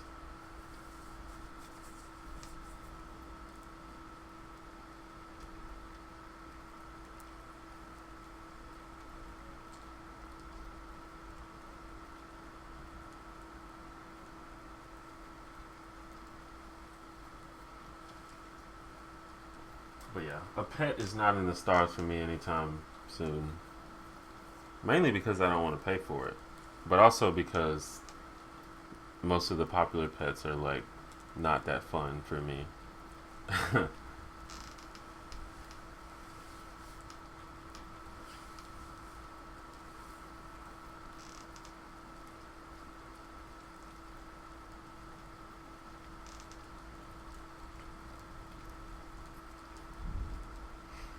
I have a friend who's like basically running a zoo. Like she's got a dog and like two snakes and like tons of spiders. Maybe even a cat. Maybe a couple cats.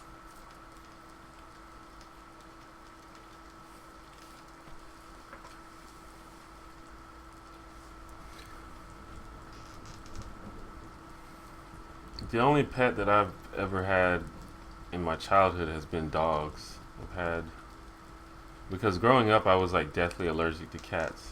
I'm less allergic to them now. Today these days it just sort of depends on the cat, but growing up I've had many dogs and they were all pretty cool for the most part.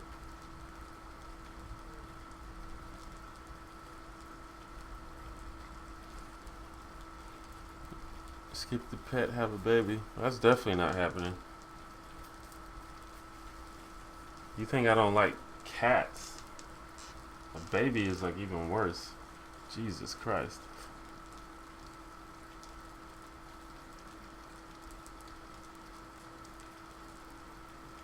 Talk about someone like being obnoxious. Can't even deal with kids.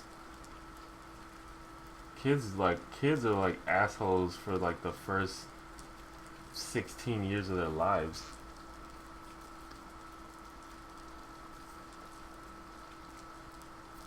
16 might be a little bit too much. For the first like 10 years, they're just like unbearable. I have a sister who's like 6, maybe 7, and I love her, but she's like super obnoxious.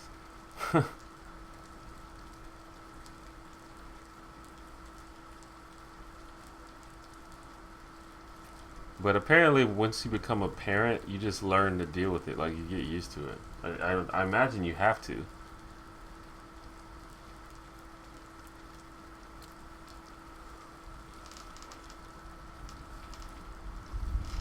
Whew.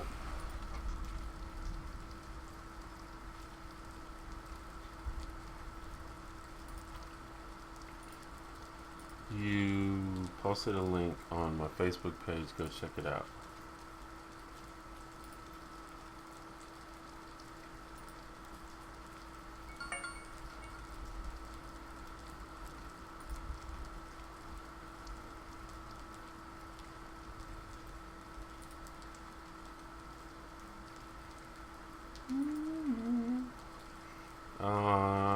What is it? The how white are you thing? I actually did that quiz, and the result I got was you are not white, which is true. So, I guess it worked.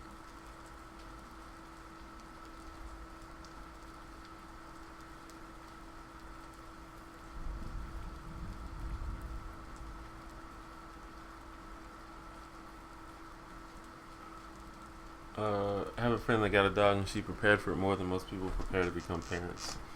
That's good. I think people don't quite understand, especially the upfront costs of getting a pet.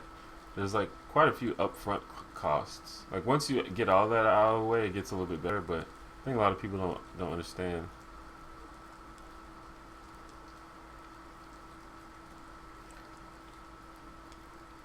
Pets are really hard to explain to people who don't already want them. Kind of like explaining why you don't want kids to someone who doesn't want them. Well, yeah. Um,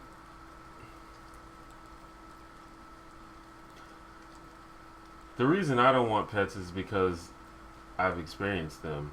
Because all my friends have pets, and I've had pets. So it's not like, or at least for me, it's not just like me just like in generally not wanting them, just as a general thought. It's just because of my me actually experiencing what it's like to live with pets, and it sucking. But that's just me. Uh, you do what you want to do. That is just me, though.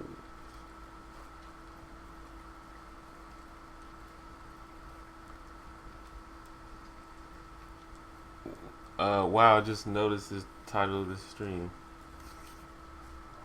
Indeed, the title of the stream was selected by a donator, or a donor would be the correct word. Um, that's one of the perks if you want to support me, support my vlog, or if you just like the live stream, or if you want to buy me a beer, you can donate. And one of the perks of donating is you can change uh, the title of the stream to whatever you want, as long as it's not like hateful. So that's where that stream name came from. Because we were talking about eggs earlier, and how I love eggs, and how I could probably eat eggs every day if that's all I had, and if that wouldn't kill me, which it probably does. And that's where that title came from. What would you say is your ideal profession? I don't know. My ideal profession is what I'm currently working towards, which is just being able to do cool stuff with cool people and get paid for it. Like, I don't. The concept of just doing a thing and then being paid to do that thing, and if I don't do that thing, then I don't get paid. Like, that sort of setup doesn't really appeal to me. Um, but being able to just do whatever cool project that I'm interested in at the time while still being able to pay my bills is what I want to do, and that's what I'm working towards. What's my favorite way to eat eggs? Uh, frying them, frying them hard. I like my eggs over hard. I just fry the shit out of them. That's probably my favorite way to eat them.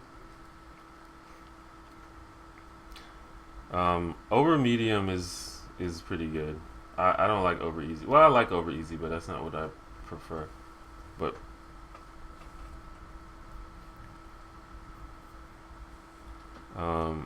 do you like spicy food? I mean, the really hot stuff. Not really. I don't really like stuff that's like super hot.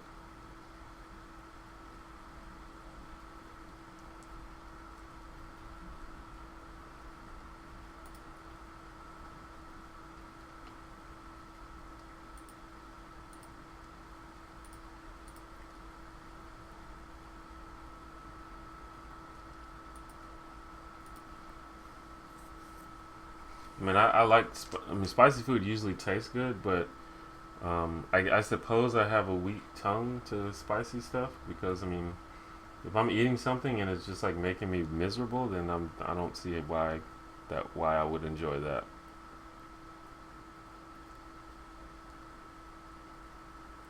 But I mean, I love hot sauce, but hot sauce is not usually that hot. But I love it, and I put it on everything. But when you're talking about stuff that's like making you sweat and making your eyes water, like I don't understand why anybody would do that because that's not fun at all. Ever, ever try to ghost chili? No, and I don't imagine that I will. Do I cook? I cook when I can. I'm not very good at it, but I try to cook as much as I can. Um, when I go out to the grocery store, I usually try to get stuff to cook. But that's one of my goals in life is to learn how to cook pretty well. I have a friend who's a cooking enthusiast and actually pretty good at cook, and he's got a pretty good palate. So he gives me like tips and stuff every now and then. But I can't usually. I mean, only every once in a while am I able to actually cook something really unique because I usually just get the essentials when I go to the grocery store. Just something to get me through the week or the month or whatever I'm doing.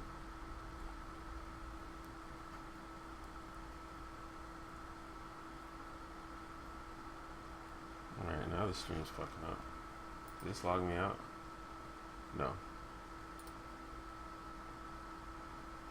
Okay. My stream froze for a second, but it looks like it's working. Kat Janice, thanks for coming to the stream. See you later. Did you see the movie 12 Years a Slave? And if so, what did you think? I didn't see that. I did not see that. I don't I don't watch that many movies. This is like it's always something that's a little bit um, strange. It's like in these streams, people ask me a bunch of questions about books and movies and TV, but I don't really participate in those things that much. What's going on with this stream, dude?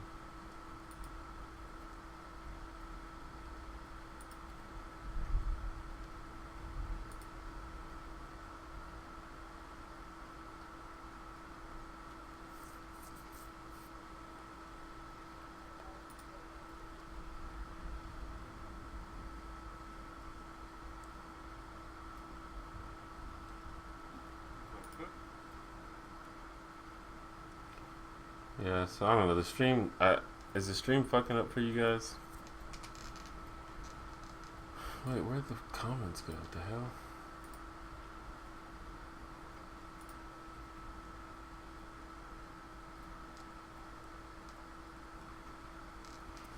I imagine that the stream sort of messed up because the viewers dropped drastically, and then they'll probably come back, I guess.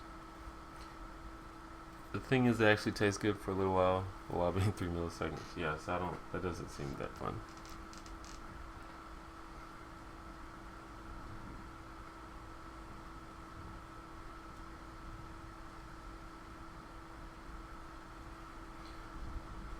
Um,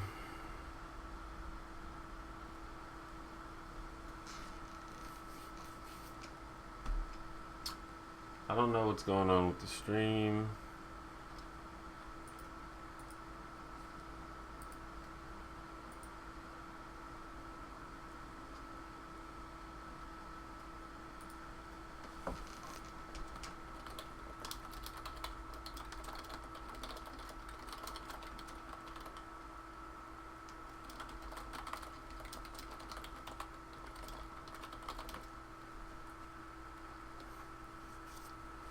I don't know if you guys can even hear me right now.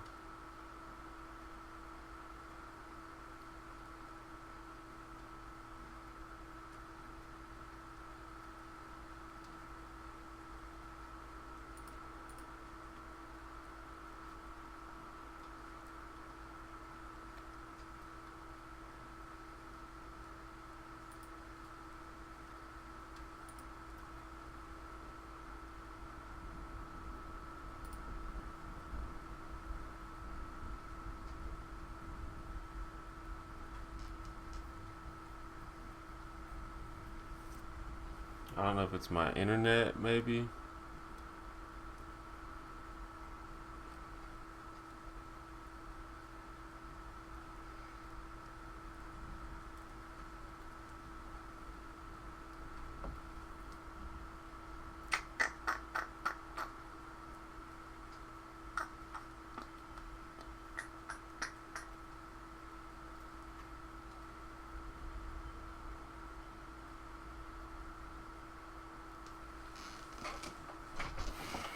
Hmm.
Oh, YouTube.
AK.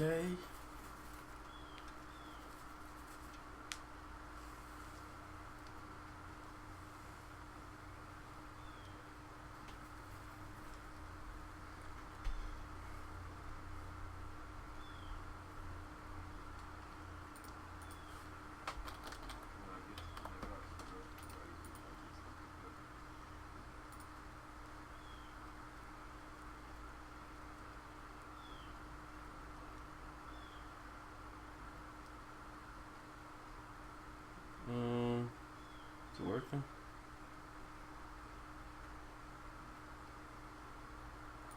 It might be working now, I'm not sure.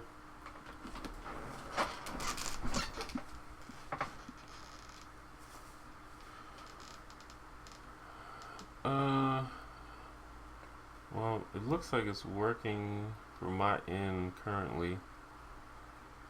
I just sort of stopped streaming and then restarted the stream. So I don't know. I don't know. YouTube just occasionally it just has like a brain fart or something. I guess it didn't have a brain, but YouTube just fucks up like that sometimes. The YouTube like has and probably always will be like a hugely buggy website because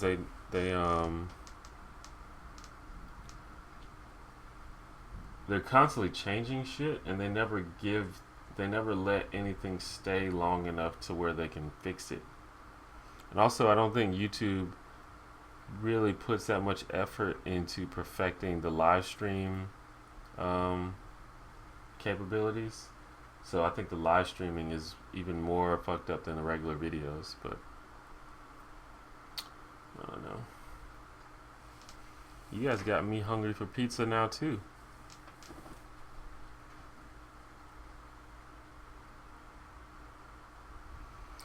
So we're gonna go for probably maybe another hour or so. I mean, assuming everyone is still here and still chatting. After that, I'm gonna go work out, get swole. You know what I'm saying?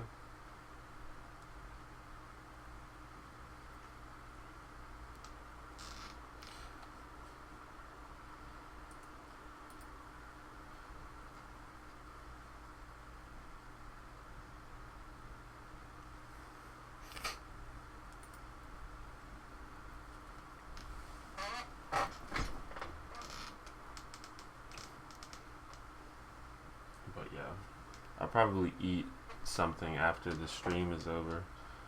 Maybe even pizza. I should probably eat something healthier though. I don't even think I have anything though. I have like some tuna. I'm out of eggs. I need to go to the store. But I was it was suggested by a donor that I buy some eggs, and I'm probably gonna do that.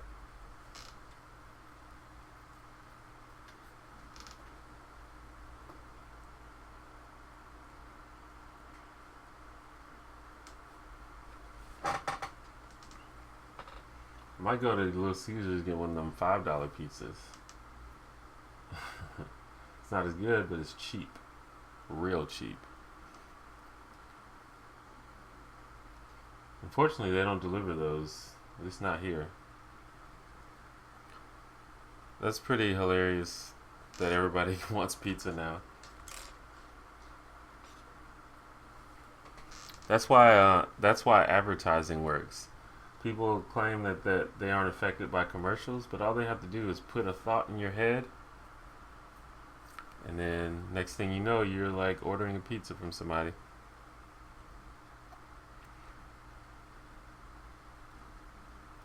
Cheddar Mash is back. Political affiliation. I don't really have a political affiliation. But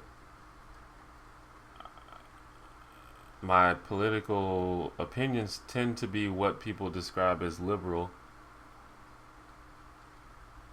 So if that's what you mean. I don't associate with like political parties and stuff like that. But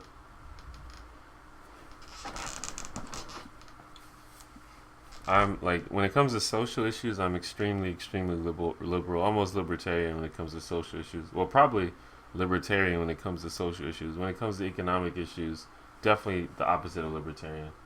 But I'm probably less liberal when it comes to economic issues than I am with social issues because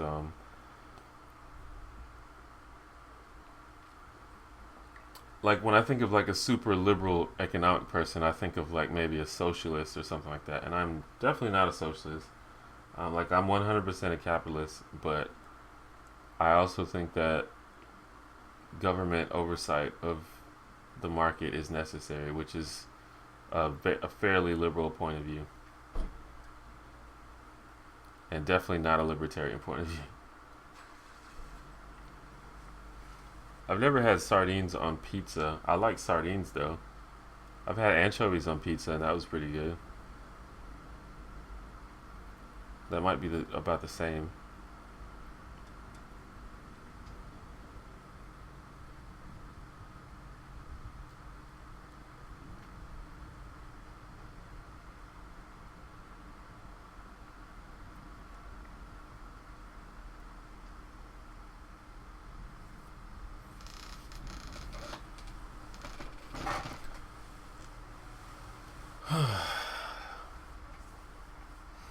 Feta cheese is really good though on pizza, so I'm definitely in favor of that topping. Honestly, I keep it simple when I order pizza. Like pepperoni to me is the best topping. Like I feel like pizza was made to have pepperoni on it. And then I usually put bacon on pizza just because bacon is good and bacon is always good and always will be good. So,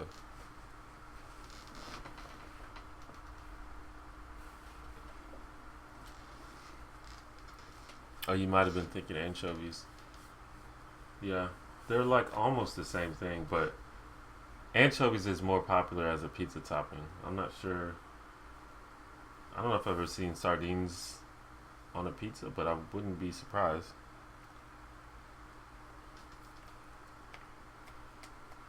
I'm not like a huge topping person. Like I think it's a scam how pizza places charge you more for extra toppings. But I mean, if you care that much about extra toppings, then you might be willing to pay for it. But I want the pizza. I'm here to eat the pizza. I'm not here for toppings. I'm not gonna pay you like $2 extra for like a little bit more food just for like one extra topping. You better get out of here with that shit.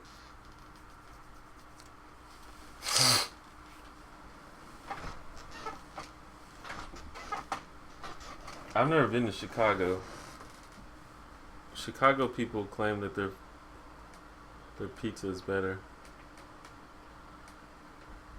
and then New York people claim their pizza is better. Did it mess up? It's working for me still. Um,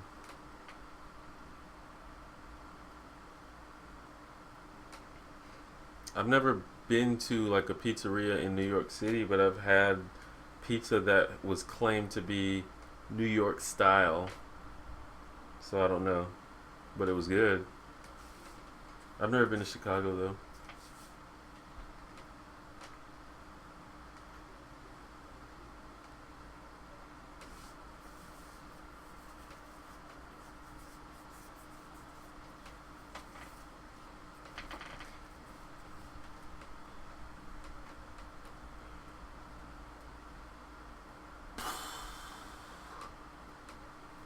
Pizza dropped on your laptop. That's not good.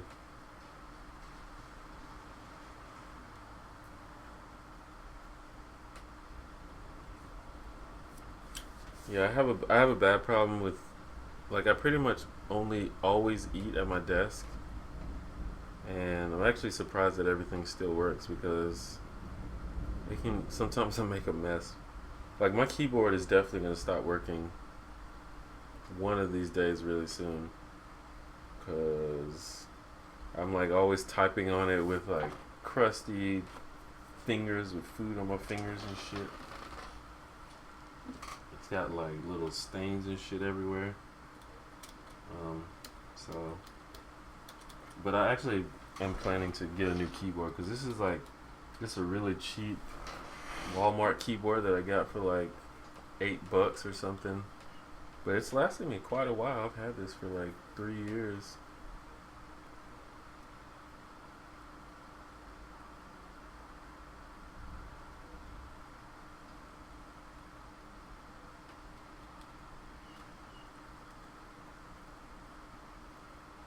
I don't know what Chicago pizza is supposed to taste like and what makes it better or different than New York pizza.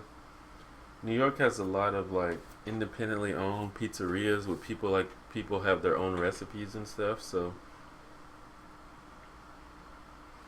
and apparently everybody has their own favorite pizza place.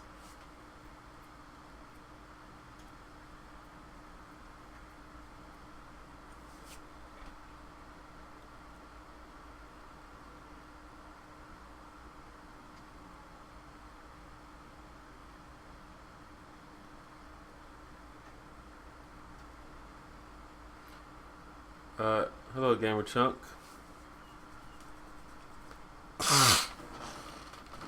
We're gonna just stream for, like I said, about another hour. Now, like about 45 minutes, cause I uh, gotta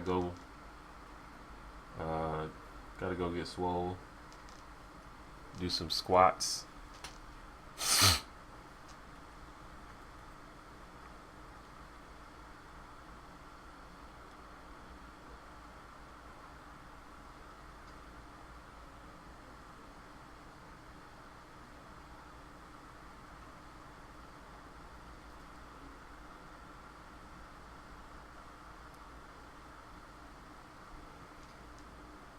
Dude, squats are fucking wear you out, dude. Do some damn squats. But I gotta do, like, I don't know if you are familiar, but like one of the common jokes about lifting is skipping leg day.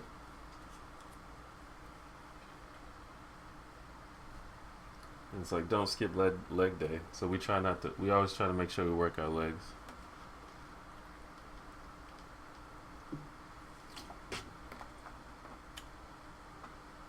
Hello? Is this Cat Janet's friend speaking now? Hello, Ebony Tweedley.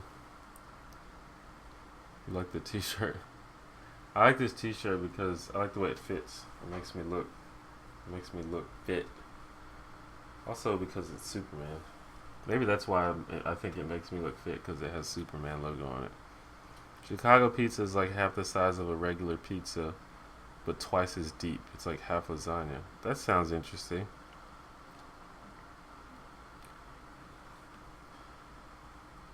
So what kind of workouts do you do?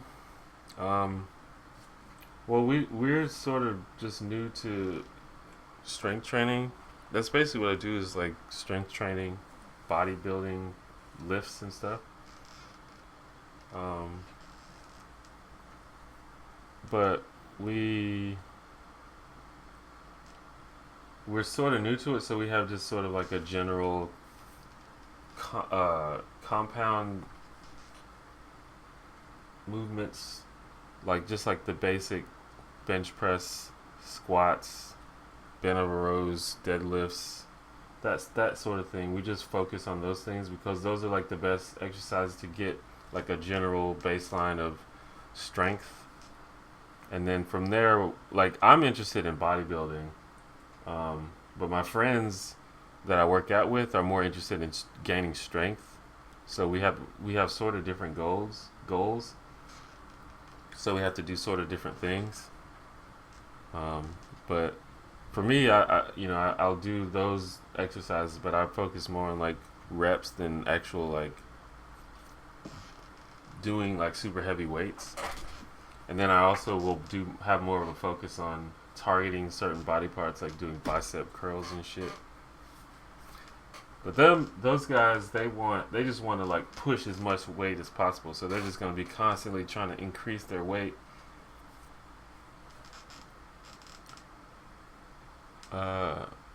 Yeah, that was my notification ringtone. It's from Portal.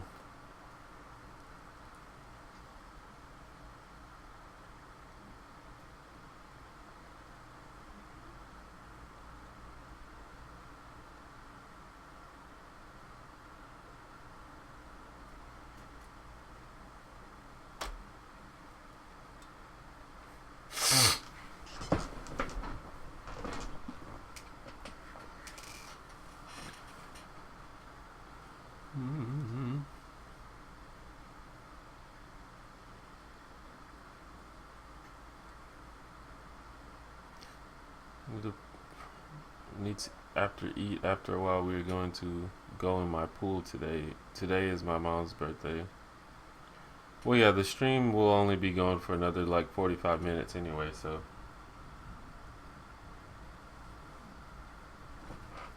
it's not that much of it left, I don't think.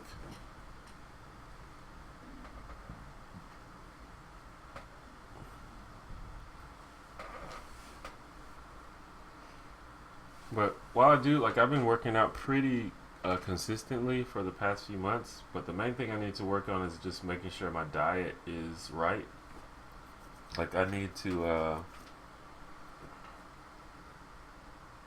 definitely increase my protein intake if I want to build muscle, and I just have to make sure that I just eat, not eat like an asshole.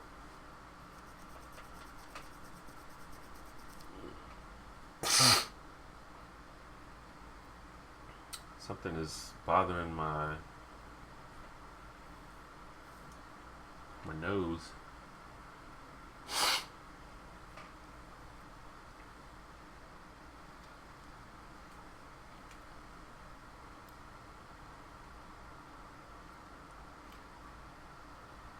Basically the same way I'm doing more cardio. Yeah, see, I don't do that. I don't really do cardio, but I probably should, since my diet. Like, if I had more control of my diet, I don't think I would have to do cardio because I want to reduce my body fat as well. But problem is, my diet is often pretty bad. Not bad, but it's just not maintained properly to where I will consistently lose weight.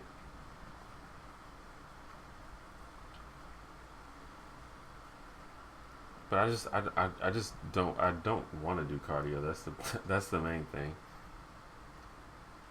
And it's also a bit harder. Well, it's not harder, but basically I don't want to. That's basically what the problem is. But I should.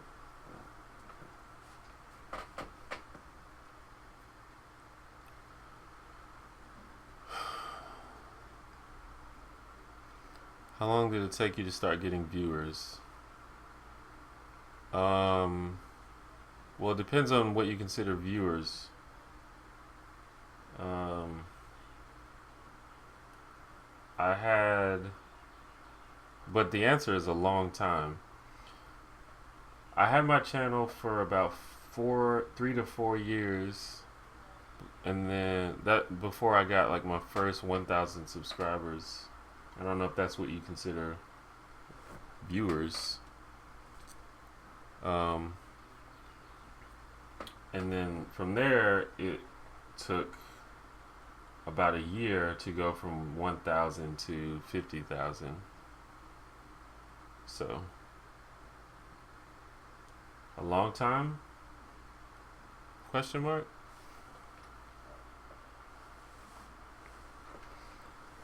My I don't know if you already talked about this, but since working out consistently, do you feel different, or do you just think it'll take more time? Do I feel different? Do you mean like in terms of like energy levels and stuff? Um, uh, yeah. I mean, I feel I'm like even just after a few months, I'm definitely stronger, and I feel like I wouldn't say there's a huge working out in and of itself hasn't affected just like my overall energy and stuff. at least not for the past few months. But I think that has more to do with your diet, which and my diet is not that great. But I'm working on it. Sometimes it is, but sometimes it's not. But like for example, I drink water all the time, and that's the thing that once I started drinking water all the time, that vastly affected how I feel. I feel way better. Like once I stopped drinking soda and stopped drinking juice and started drinking mostly water, that vastly changed how I feel day to day. But just in terms of like being stronger, I'm like 100% stronger than I was like 4 or 5 months ago. It's actually pretty crazy. Um, and I look better. I see slight improvements to my physique, and that's always good. So to some extent, yeah. Apparently, a lot of people just ordered pizza.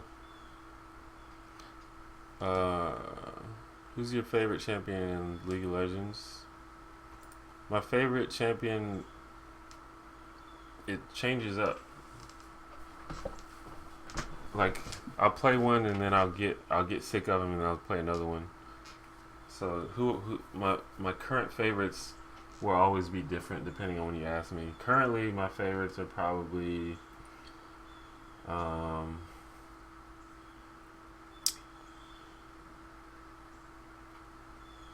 Hecarim and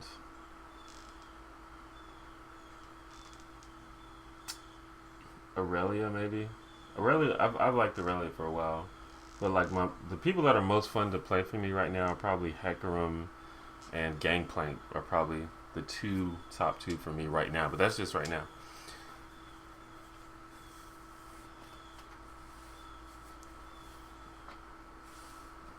What's up, Marius?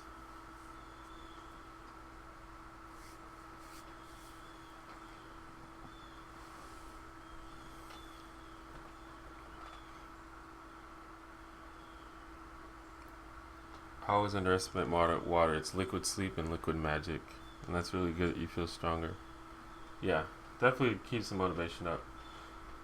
If you are working out in order to improve your look, a very good thing to do is to take lots and lots of selfies.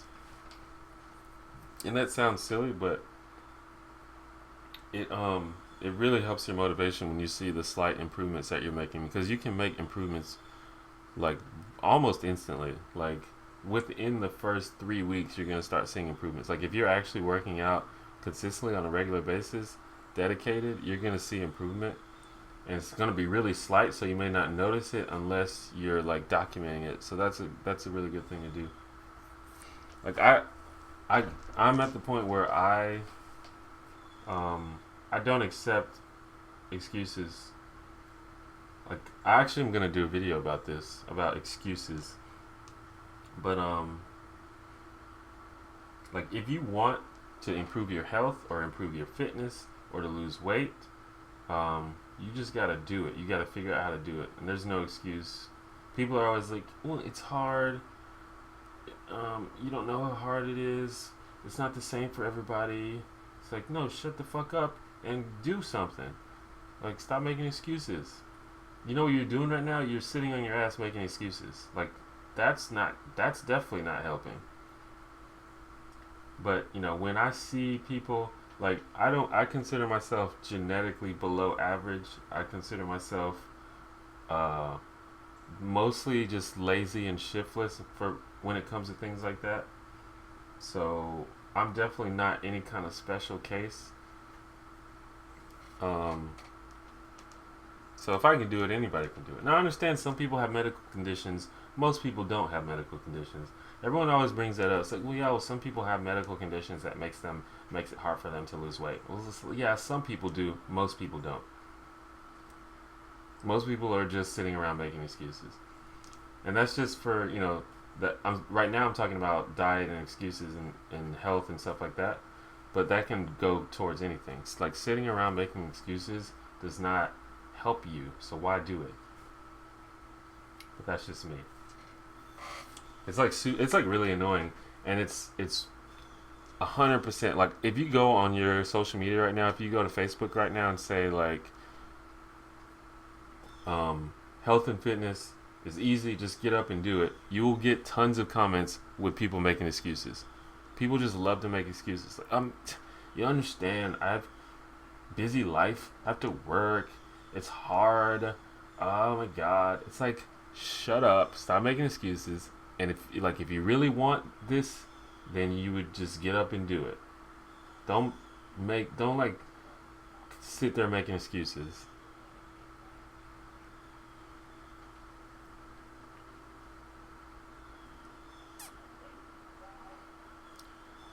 You look like one of those cam girls when you welcome people. You just admitted to being a watcher of cam girls, dude. Not that there's anything wrong with that. But yeah, I can imagine when people enter the room. See you, Cat Janet.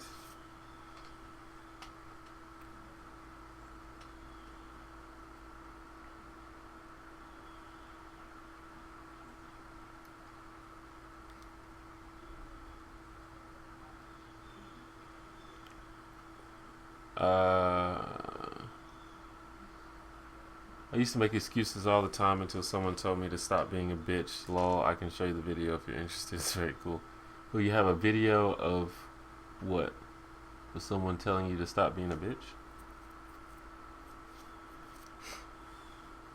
Do I know what Asperger's syndrome is? Yeah, I'm familiar with Asperger's syndrome. I don't know everything about it, but I'm familiar with it, yeah.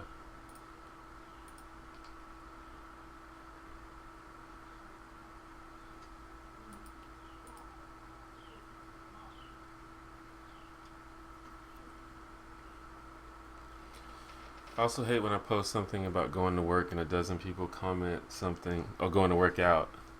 Oh, you're not fat, you're fine how you are. Yeah, I don't know. That some people do that.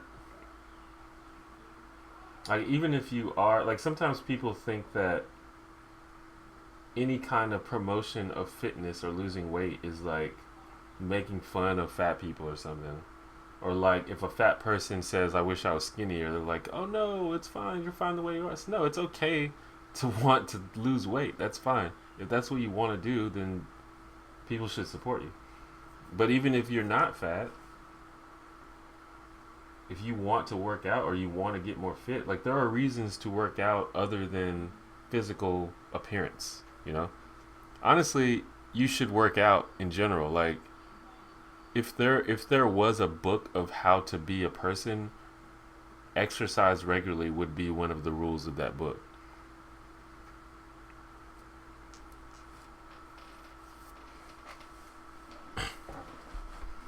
Like you should do that regardless of what you look like. It's just good for you.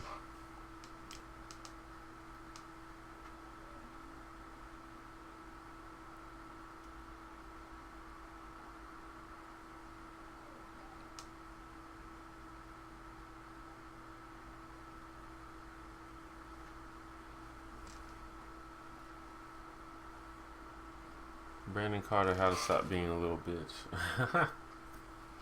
Interesting. That might be a good watch.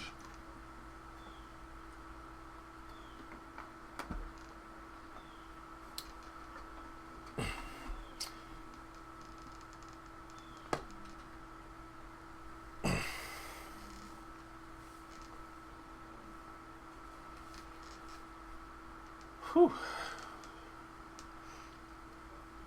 You guys done got me hungry talking about this pizza. I'm gonna have to get something to eat in the next 30 minutes. Um,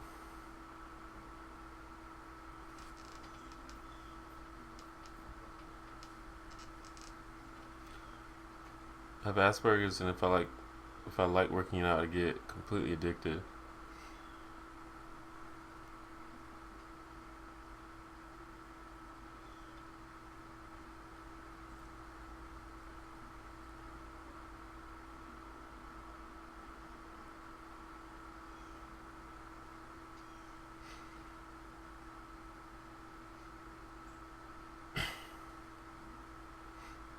And even and the thing was, even with when people have conditions and stuff, there's usually still a better option than sitting on your ass and complaining. Like in almost every case, there's usually something that you can do rather than sit on your ass and make excuses. And I'm not saying that that's what everybody does. I'm just saying that's that like whenever I talk about this, that always gets brought up. It's like, well, yeah, some people have conditions. I'm like, yeah, I know, but that still doesn't mean that you're just resigned to not being healthy or just sitting on your ass all day.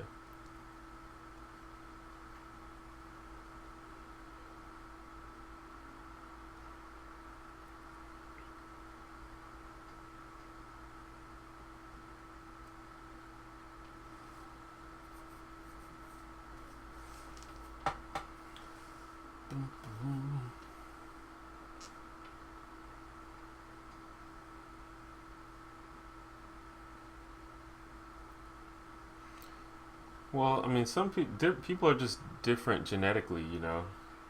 There are some people who are just going to be naturally bigger than other people.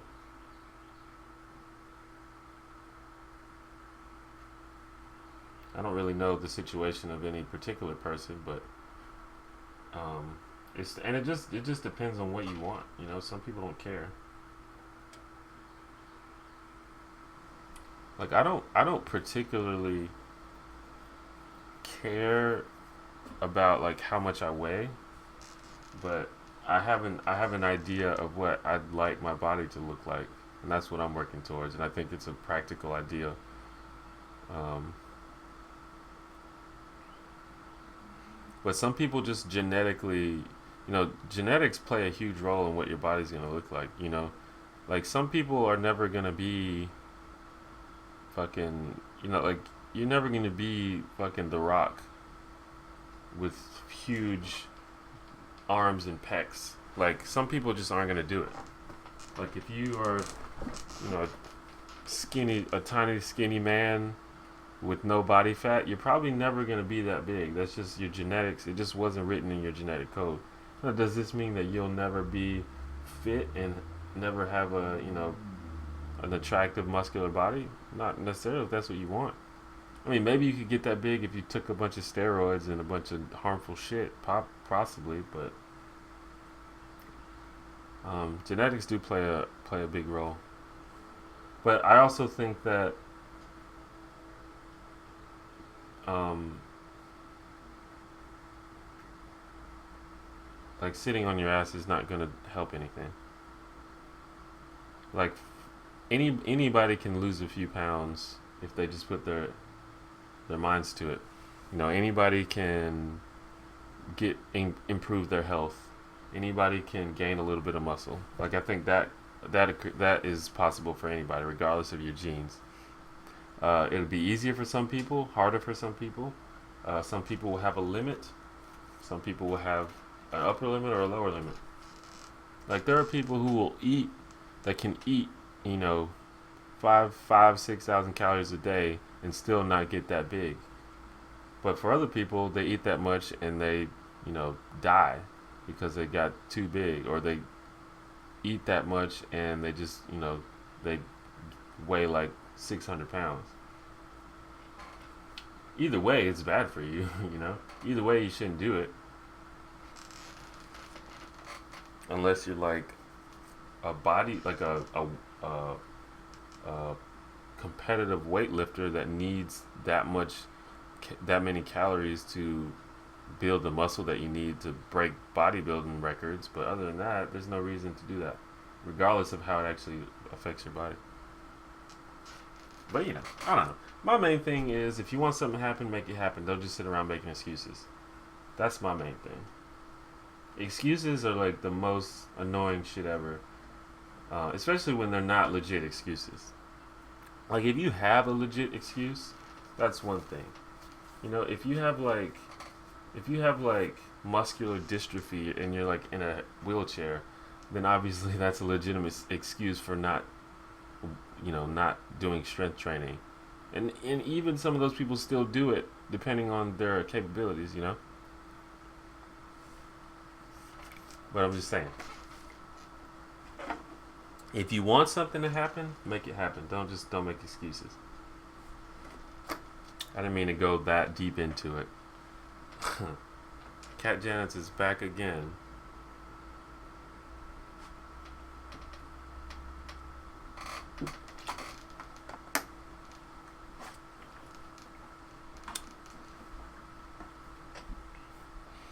And I'm not even like some kind of fitness expert or anything. I'm just a dude. I don't want to come off as someone who's like the super fitness dude that like works out every day, and you know, I'm just a dude that's just trying to achieve what I want to achieve. I'm not perfect. I work out twice a week, and sometimes I skip weeks. Like I skipped last week, but I mean, most weeks I work out twice a week. Sometimes 3 times a week, but usually twice. And like I said, my diet is less than stellar. I mean, I'm working on it. I do better than I did before. There was a time where there was a time pretty recently, like less than a year ago, where I ate pizza every day. Speaking of pizza again, I ate pizza like every day for a good like 2 months. It's not a good period. I actually gained quite a bit of weight. Some of which I'm still like struggling to get rid of. Um, but I've done a lot better lately. I've been eating my eggs, getting my proteins, um, eating way more vegetables. That's always been my main thing, is in my vegetable intake, because vegetables are usually like you have to like prepare them, and I've always been like kind of lazy about preparing food. Like I want like quick stuff. But like I said, I've been trying to cook more lately, so.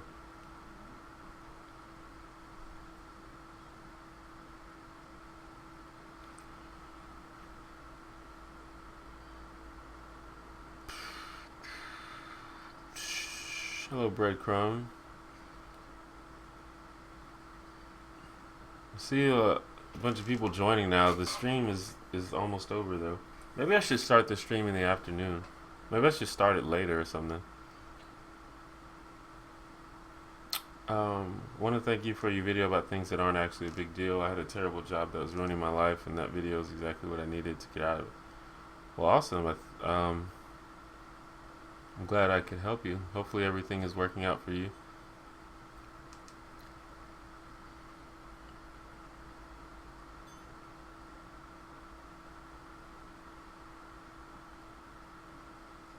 My Fred has, I don't even know how to say that.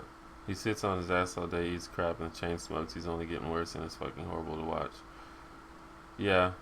Some people just sort of resolve and they give up when things are a little harder than it should be. But sometimes you just can't tell people what to do. Does everyone ever tell you look like Harold Perrineau? Yeah, I've gotten that a lot. Although most people don't know his real name. So they're just like, hey, you look like the guy from The Matrix. Or you look like the guy from Lost.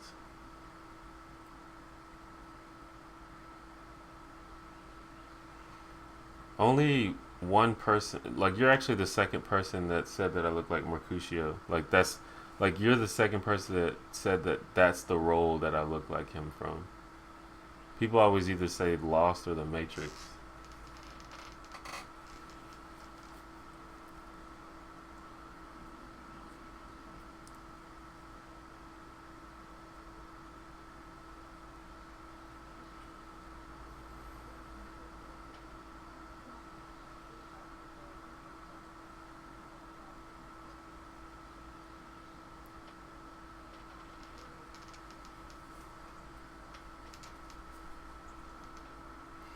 So yeah, I'm planning to end the stream in about 15 to 20, 30 minutes.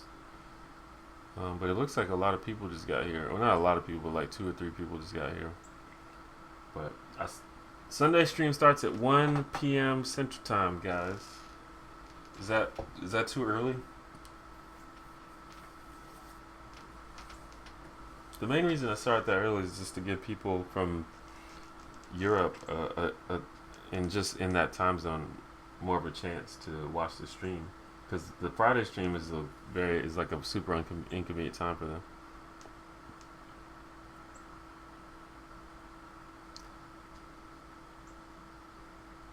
Also, I think he was on Oz or something. I think I've gotten that before. I've never seen Oz, but I think he was on that. He was also in The Best Man, but a lot of people that I know, or a lot of people don't talk about that movie. Maybe because it's a black movie. But I liked it. It's a good movie.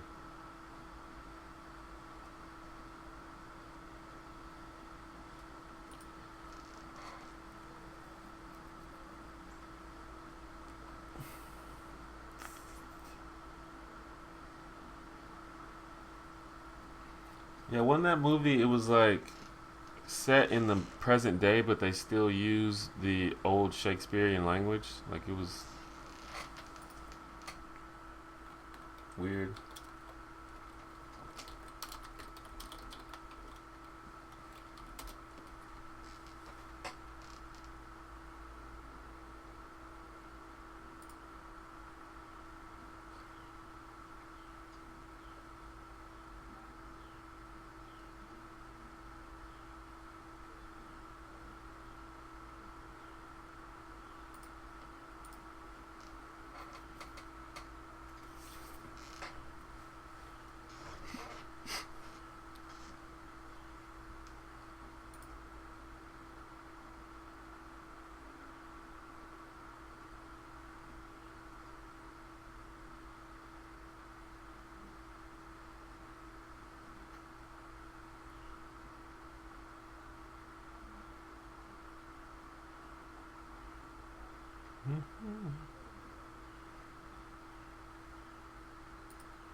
Do I use Google Plus? Sorry, I was looking. I was just looking up that movie.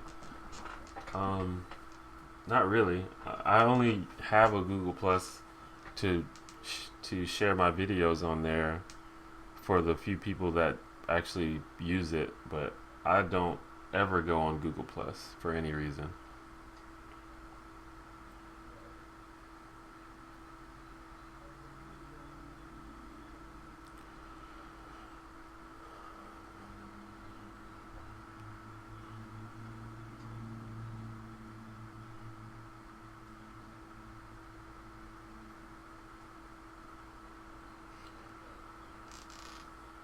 I guess I mean I don't think that Romeo and Juliet is a bad story. I mean you can really unpack that story a lot if you actually like think about it critically. But I wouldn't say that's one of the best, anywhere near one of the best Shakespeare plays. Somehow it's one of the most famous though. I'm not sure why. It's probably the most famous actually. But you should read, or not read, but you should watch Crash Course Literature. They did a couple episodes about Romeo and Juliet. Makes it interesting.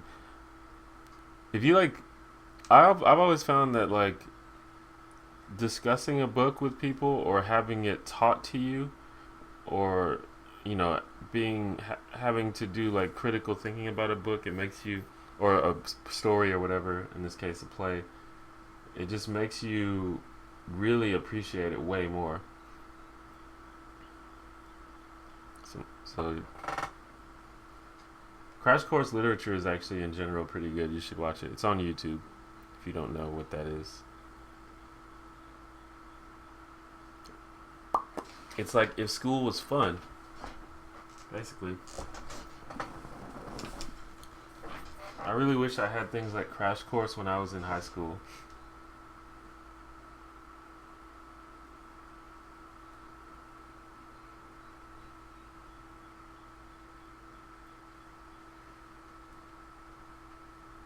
Hamlet, the story of Hamlet is fucking crazy.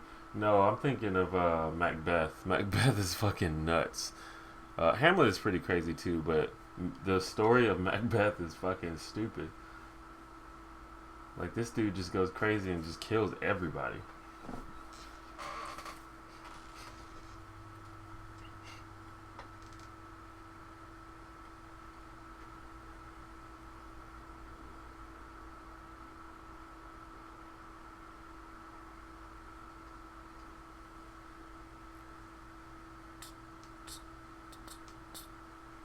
Romeo and Juliet doesn't have enough puck. I like some of the more obscure, well, not maybe not obscure, but some of the ones people don't talk about, um, like King Henry. Is it King Henry the Eighth? King Henry the Eighth Part Two, and The Taming of the Shrew.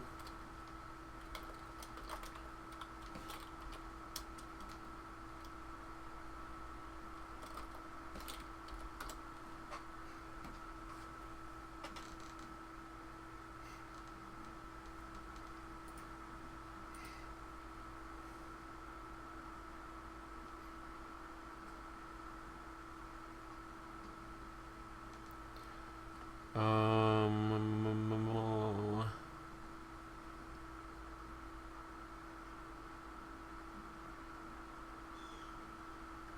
oh, I have 444 files on Google Plus without trying. I use a lot of effort to get 600. Well, yeah, it helps when you have 50,000 YouTube subscribers. But I used a lot of effort to get those 50,000 YouTube subscribers, so it still counts. Have you ever had bad thoughts of your family? Have I ever? Probably. Have I recently? Not really.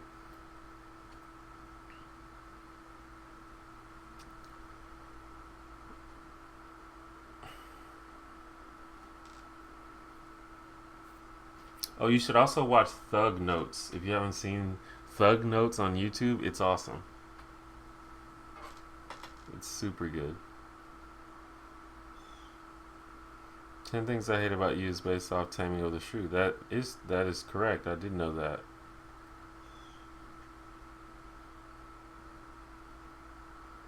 Macbeth is also one of my favorites, though, just because it's insane. And it's just it's a tragedy, but it's like also kind of funny. I don't know. It's weird. But the plot of Macbeth is like basically these witches tell Macbeth that he's gonna be hot shit, and it's just as soon as his time comes, he's just gonna be the king of the world, and nobody's gonna be able to fuck with him. And he's like, oh hell yeah. And then Lady Macbeth is like, well shit, Macbeth, you might as well just take, since it's gonna happen anyway, you might as well go ahead and take what's yours. And Macbeth is like, okay, and basically kills everybody that is in his way. And then that just leads to more and more lust for power, and he gets more and more paranoid, and he just starts killing everybody that fucking threatens him even remotely. And then Lady Macbeth is like, fucking Macbeth has been killing everybody just because of me. I feel bad now for some reason. And so she kills herself. And then I can't even remember what else happens. I know at the end, and when the witches they basically tell him like, you're like basically unfuckwittable right now, and pretty much nobody that was born that came out of a woman's vagina will ever fucking be able to fucking do anything to you. And then I don't know, like the twist was that the guy who ends up killing them was like a C-section baby or some shit like that. I don't know.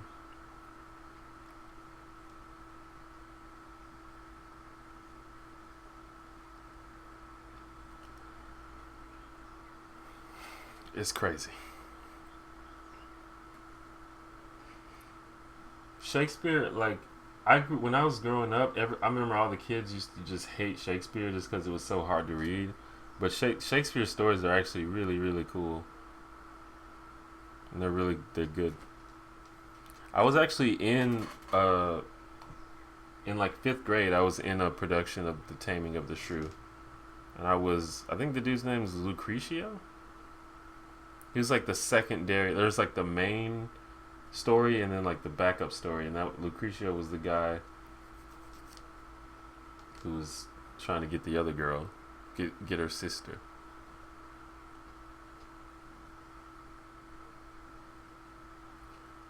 Have you ever put your hands on a girl or a woman? Do you mean have I ever like hit a girl or a woman? When I was in 5th grade, I kicked this girl in the stomach.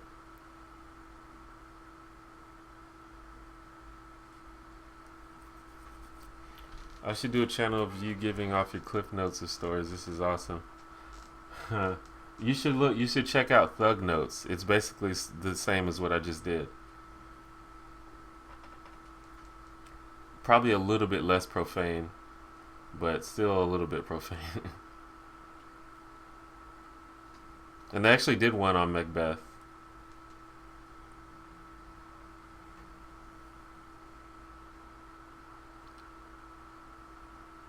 Have you ever seen Sweeney Todd?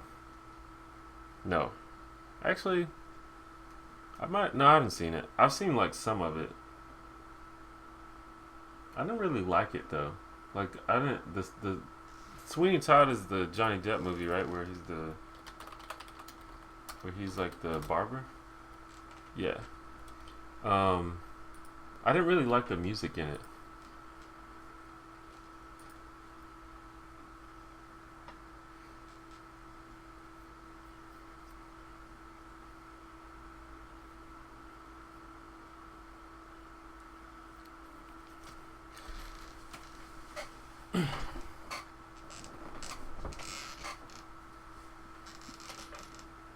Well, a lot of people don't realize about Shakespeare is that he invented many of the plot conventions that we see every day in movies all the time. So a lot of times, while his stuff seems outdated, you have to remember like he invented that shit, or at least he popularized it.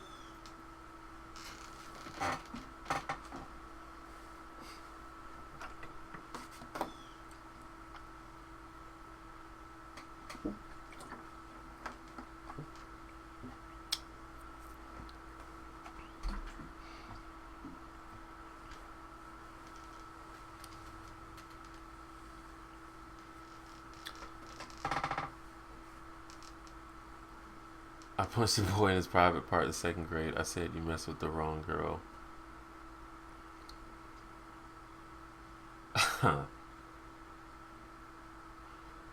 It's funny because I'm not still friends with this girl. I'm still Facebook friends with this girl, and we grew up together. But that was one of the early interactions I had with her. Was that I kicked her in the stomach. I don't even remember why. I remember it was nighttime though.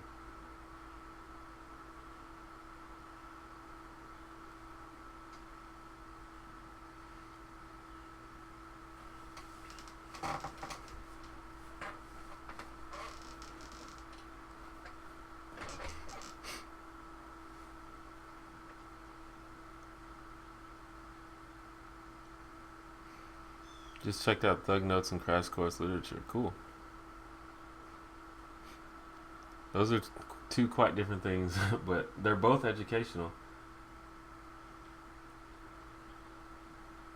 Thug Notes actually gives you like really solid analysis of the books in a really funny way.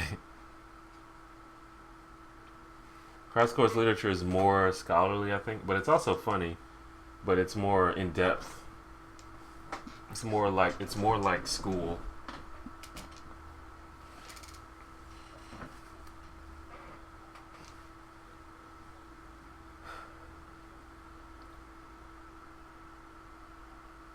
It's a little bit. It's always a little bit embarrassing to have to admit that we were all once young dumb children. But that's just how it goes.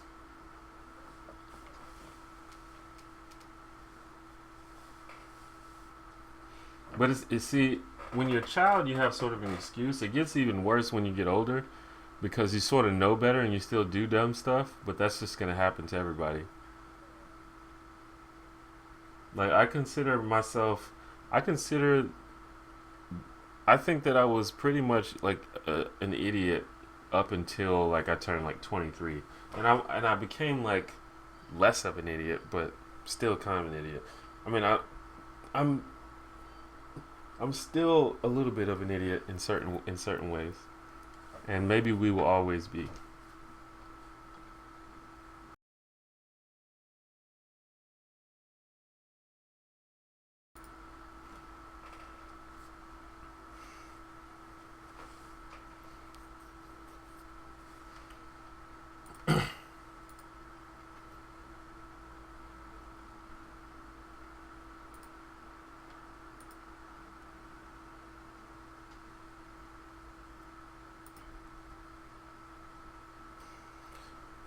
But yeah, about Sweeney Todd, when it comes to musicals, you gotta have good music, and I just didn't like the music in that movie. Um, but I don't know, cause there's some movies that I like. I don't know. Like we were talking earlier about movies that are bad, but we still like them. And a strong example of that I just remember that I don't remember that I don't think about all the time is the Rocky Horror Picture Show. Like that's like a terrible movie, but I love it. Like I'm obsessed with it. And it's a musical and it has bad songs. It has one or two good songs. Well, actually, it probably only has like two good songs out of all the songs in the movie. And it's a bad movie, but it's something about it is just really charming, and I love it. Like I really love it. But it's like a really bad movie. Like that's probably one of the worst movies that I unironically love, and I can't really explain to you why. It's just it has a charm to it.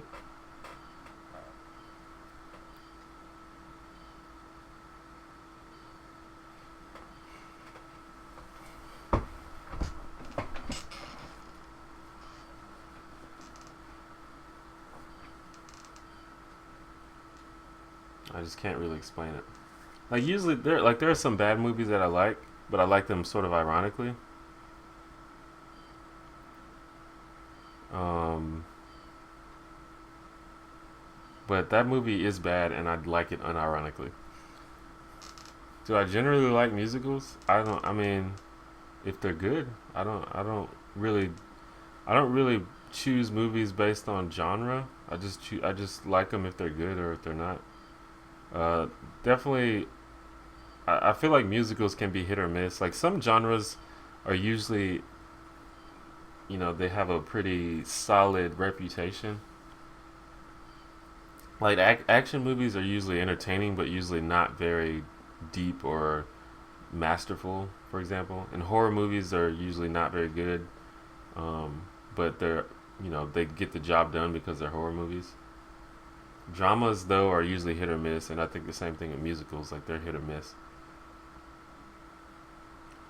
There's a theater in my city that plays Rocky Horror twice a month, and people dress up and bring pops. I feel like every city has something like that. Pretty much every city, there's somewhere nearby where you can go You can go watch Rocky Horror like at least once a month. Some cities play it like every weekend.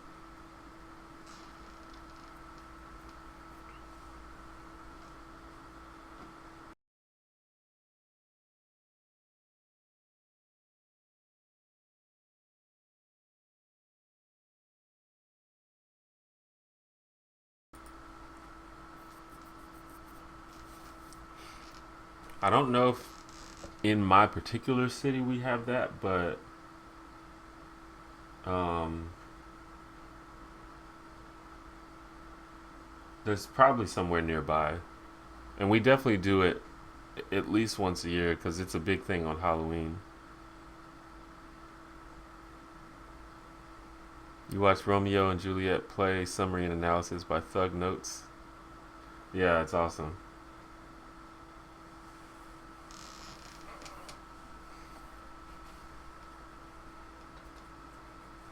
I guess part of the reason Rocky Horror is so good is just the community and the enthusiasm surrounding it. Not really the movie itself, but just the show and just how like just the community around it. But I'm not really sure how that started because it isn't and never was a very good play or movie. So I don't know. I played Magenta a few years ago. Magenta is probably my favorite character in the movie.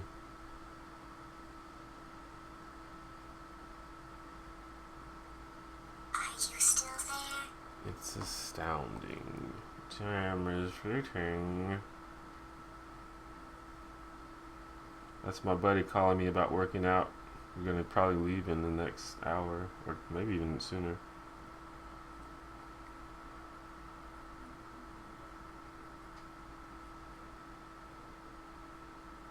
Science fiction, double feature.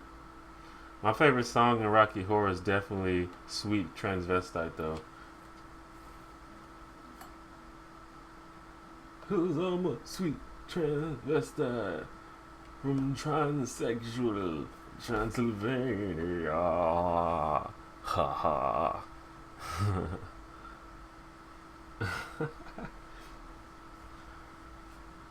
Followed closely by Time Warp, but everybody loves Time Warp. Oh yeah, The Room is great. But that's a movie that you like ironically. Like that's a movie that you that we it's so bad that it's good. It's hilarious. That movie is absolutely hilarious.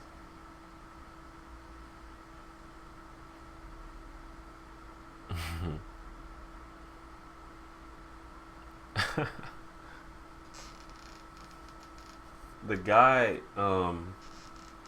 the guy who played Mark in that movie did a Reddit AMA, and a lot of people asked him questions about The Room. It's pretty good. You should check it out.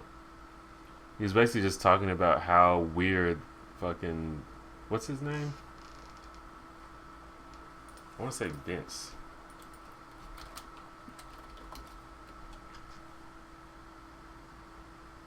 Oh, Tommy. Yeah, Tommy. He was basically just saying how weird a dude Tommy was. Tommy Wiseau, or however you say his name, the director and writer of Tommy of The Room.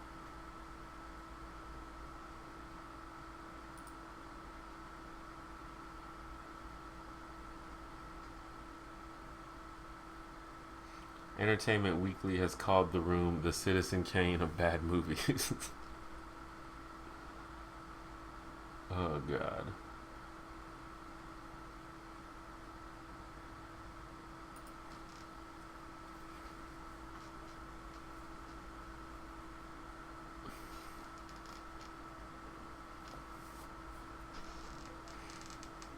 Yeah, Greg Sestero.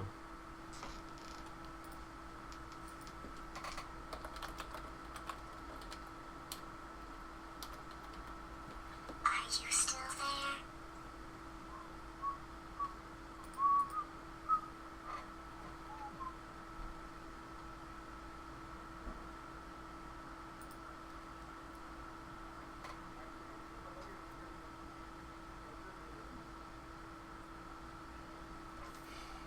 I want to change my notification tone. What should I change it to?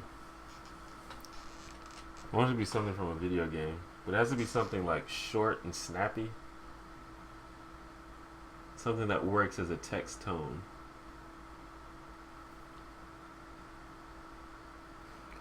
How do you do? I see you've met my faithful handyman. Bow, bow, bow, bow.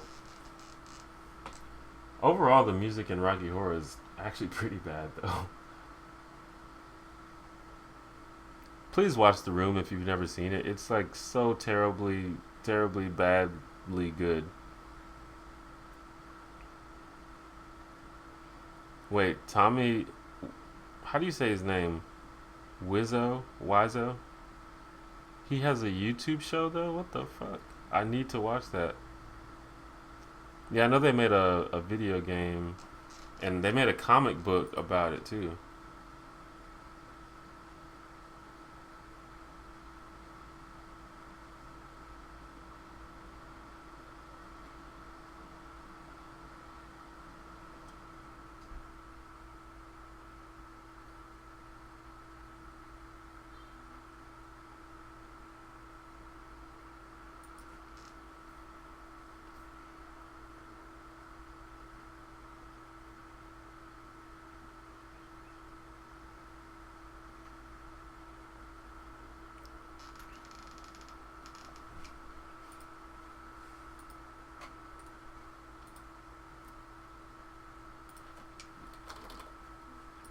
That's, I mean, that has to be hilarious.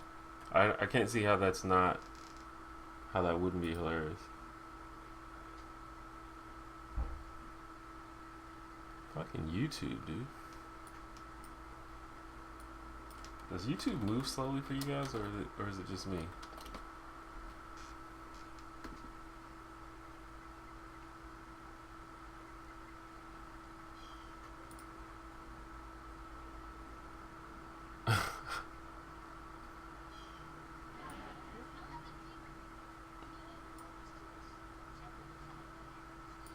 Hold on, I just gotta check this out for a second.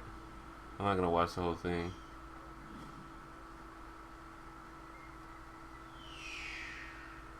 Hi, this is TW. This is not my house.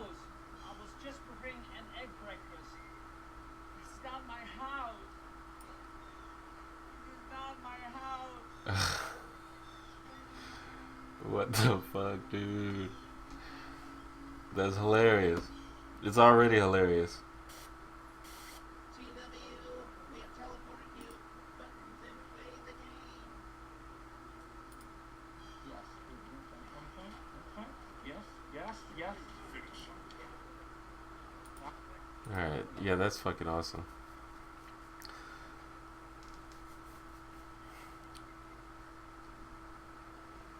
Deckard Kane's greeting strangers. That could be good.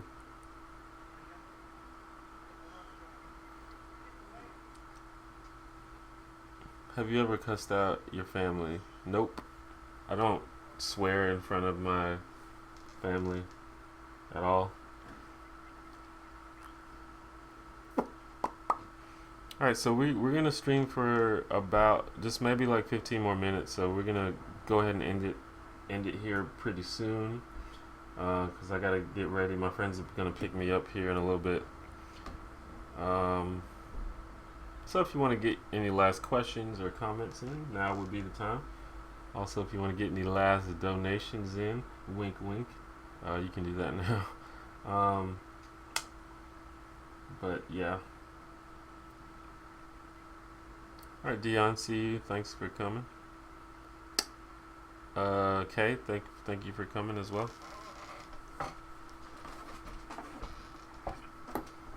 Thanks, Kat, for inspiring everybody to either get or want pizza.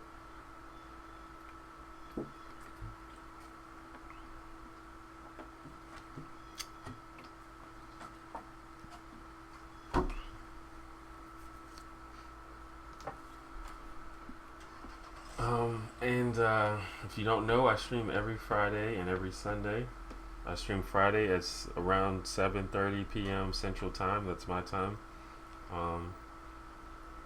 Which, if you don't know what time that is, your time, that's about 3 hours from now.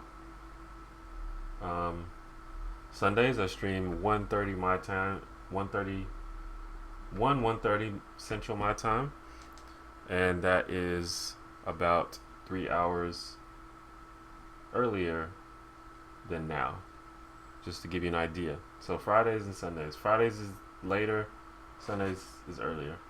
Also, once a month I do a live stream marathon. I've already done it this month, so you'll have to wait till next month. But live stream marathon is basically where I live stream all day long. So no matter what time zone you live in, you should be able to come see me for at least a little bit. I try to live stream for around 12 hours, so that's how that works.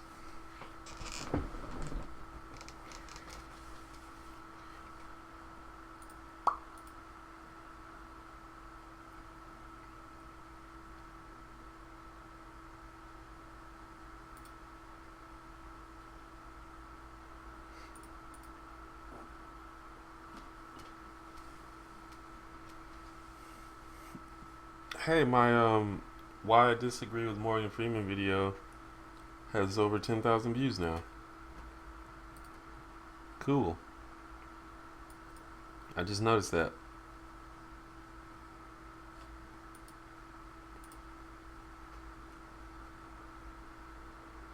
As always, if you want to send me a message or anything, feel free to. The best way to do that would be to either tweet me or to email me. All that information is in the description of the video. If you want to support my vlog on a more long-term basis, consider Subbable or Patreon. There's information about that in the description. If you go to where it says more ways to support, you can read about that there.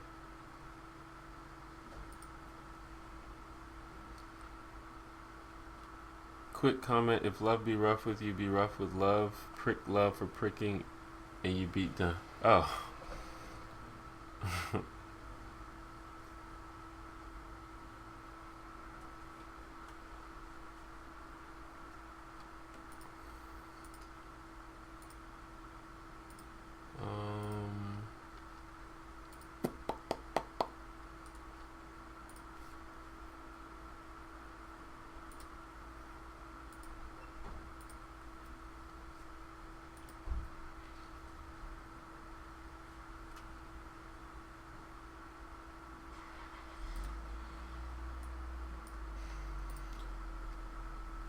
Alright, well.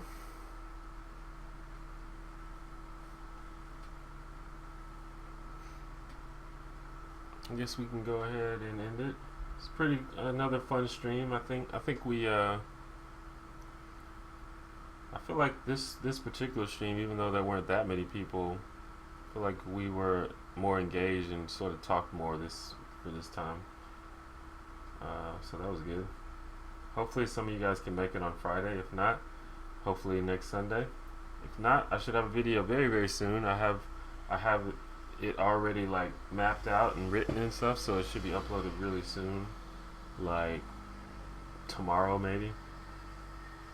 It's gonna be about the fact that you should expand, you should broaden, you should try to interact with as many types of people as possible, particularly people of the opposite sex, so you have a broader experience of how the world works. So that's, keep an eye out for that. But I guess I'm gonna go then.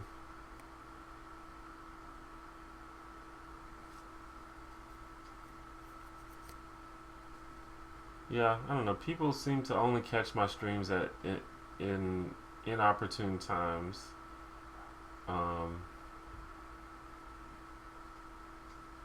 No matter what day I do it, people are always like, "Yeah, it's 4 a.m." It's like, well, go to the other one. It's a better time. So maybe you can catch me on Friday, which will be more at a later time. It'll be what? If it was 5 a.m. when I started, then that means it'll be like 11 p.m. on Friday when I start for you, or something like that. Or not 11 p.m., 11 a.m. So that's better, right? What are your thoughts on gun control? I guess I answered this, but it sort of depends on the situation. Gun control, there's not much evidence that gun control laws work across the board, and it's going to depend on what country you're in, because I think America has a very exaggerated emphasis on guns. Like, we like guns in America way too much. Other countries aren't as fanatical about guns as we are, so we have sort of a special problem. But there's not much evidence that gun control works specifically. Sometimes it works, sometimes it doesn't. I think that the Second Amendment is outdated. I think that the right to bear arms is unnecessary, but I don't think it's going away anywhere. So I don't really know what we're supposed to do about it, except change our culture. Like, we need to basically stop being idiots and stop being so obsessed with guns because they're not really that cool. But that's the main thing.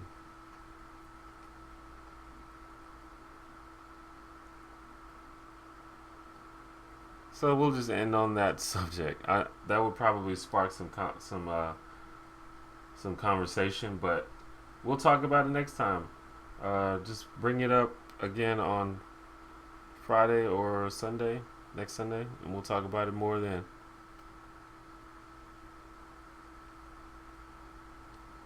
So I'll see you guys later. Holla. Thanks for everyone that donated. And thanks for everyone that came. Please follow me on Facebook and Twitter. Mainly Twitter, but Facebook is an option as well. But yeah, all that information is in the description.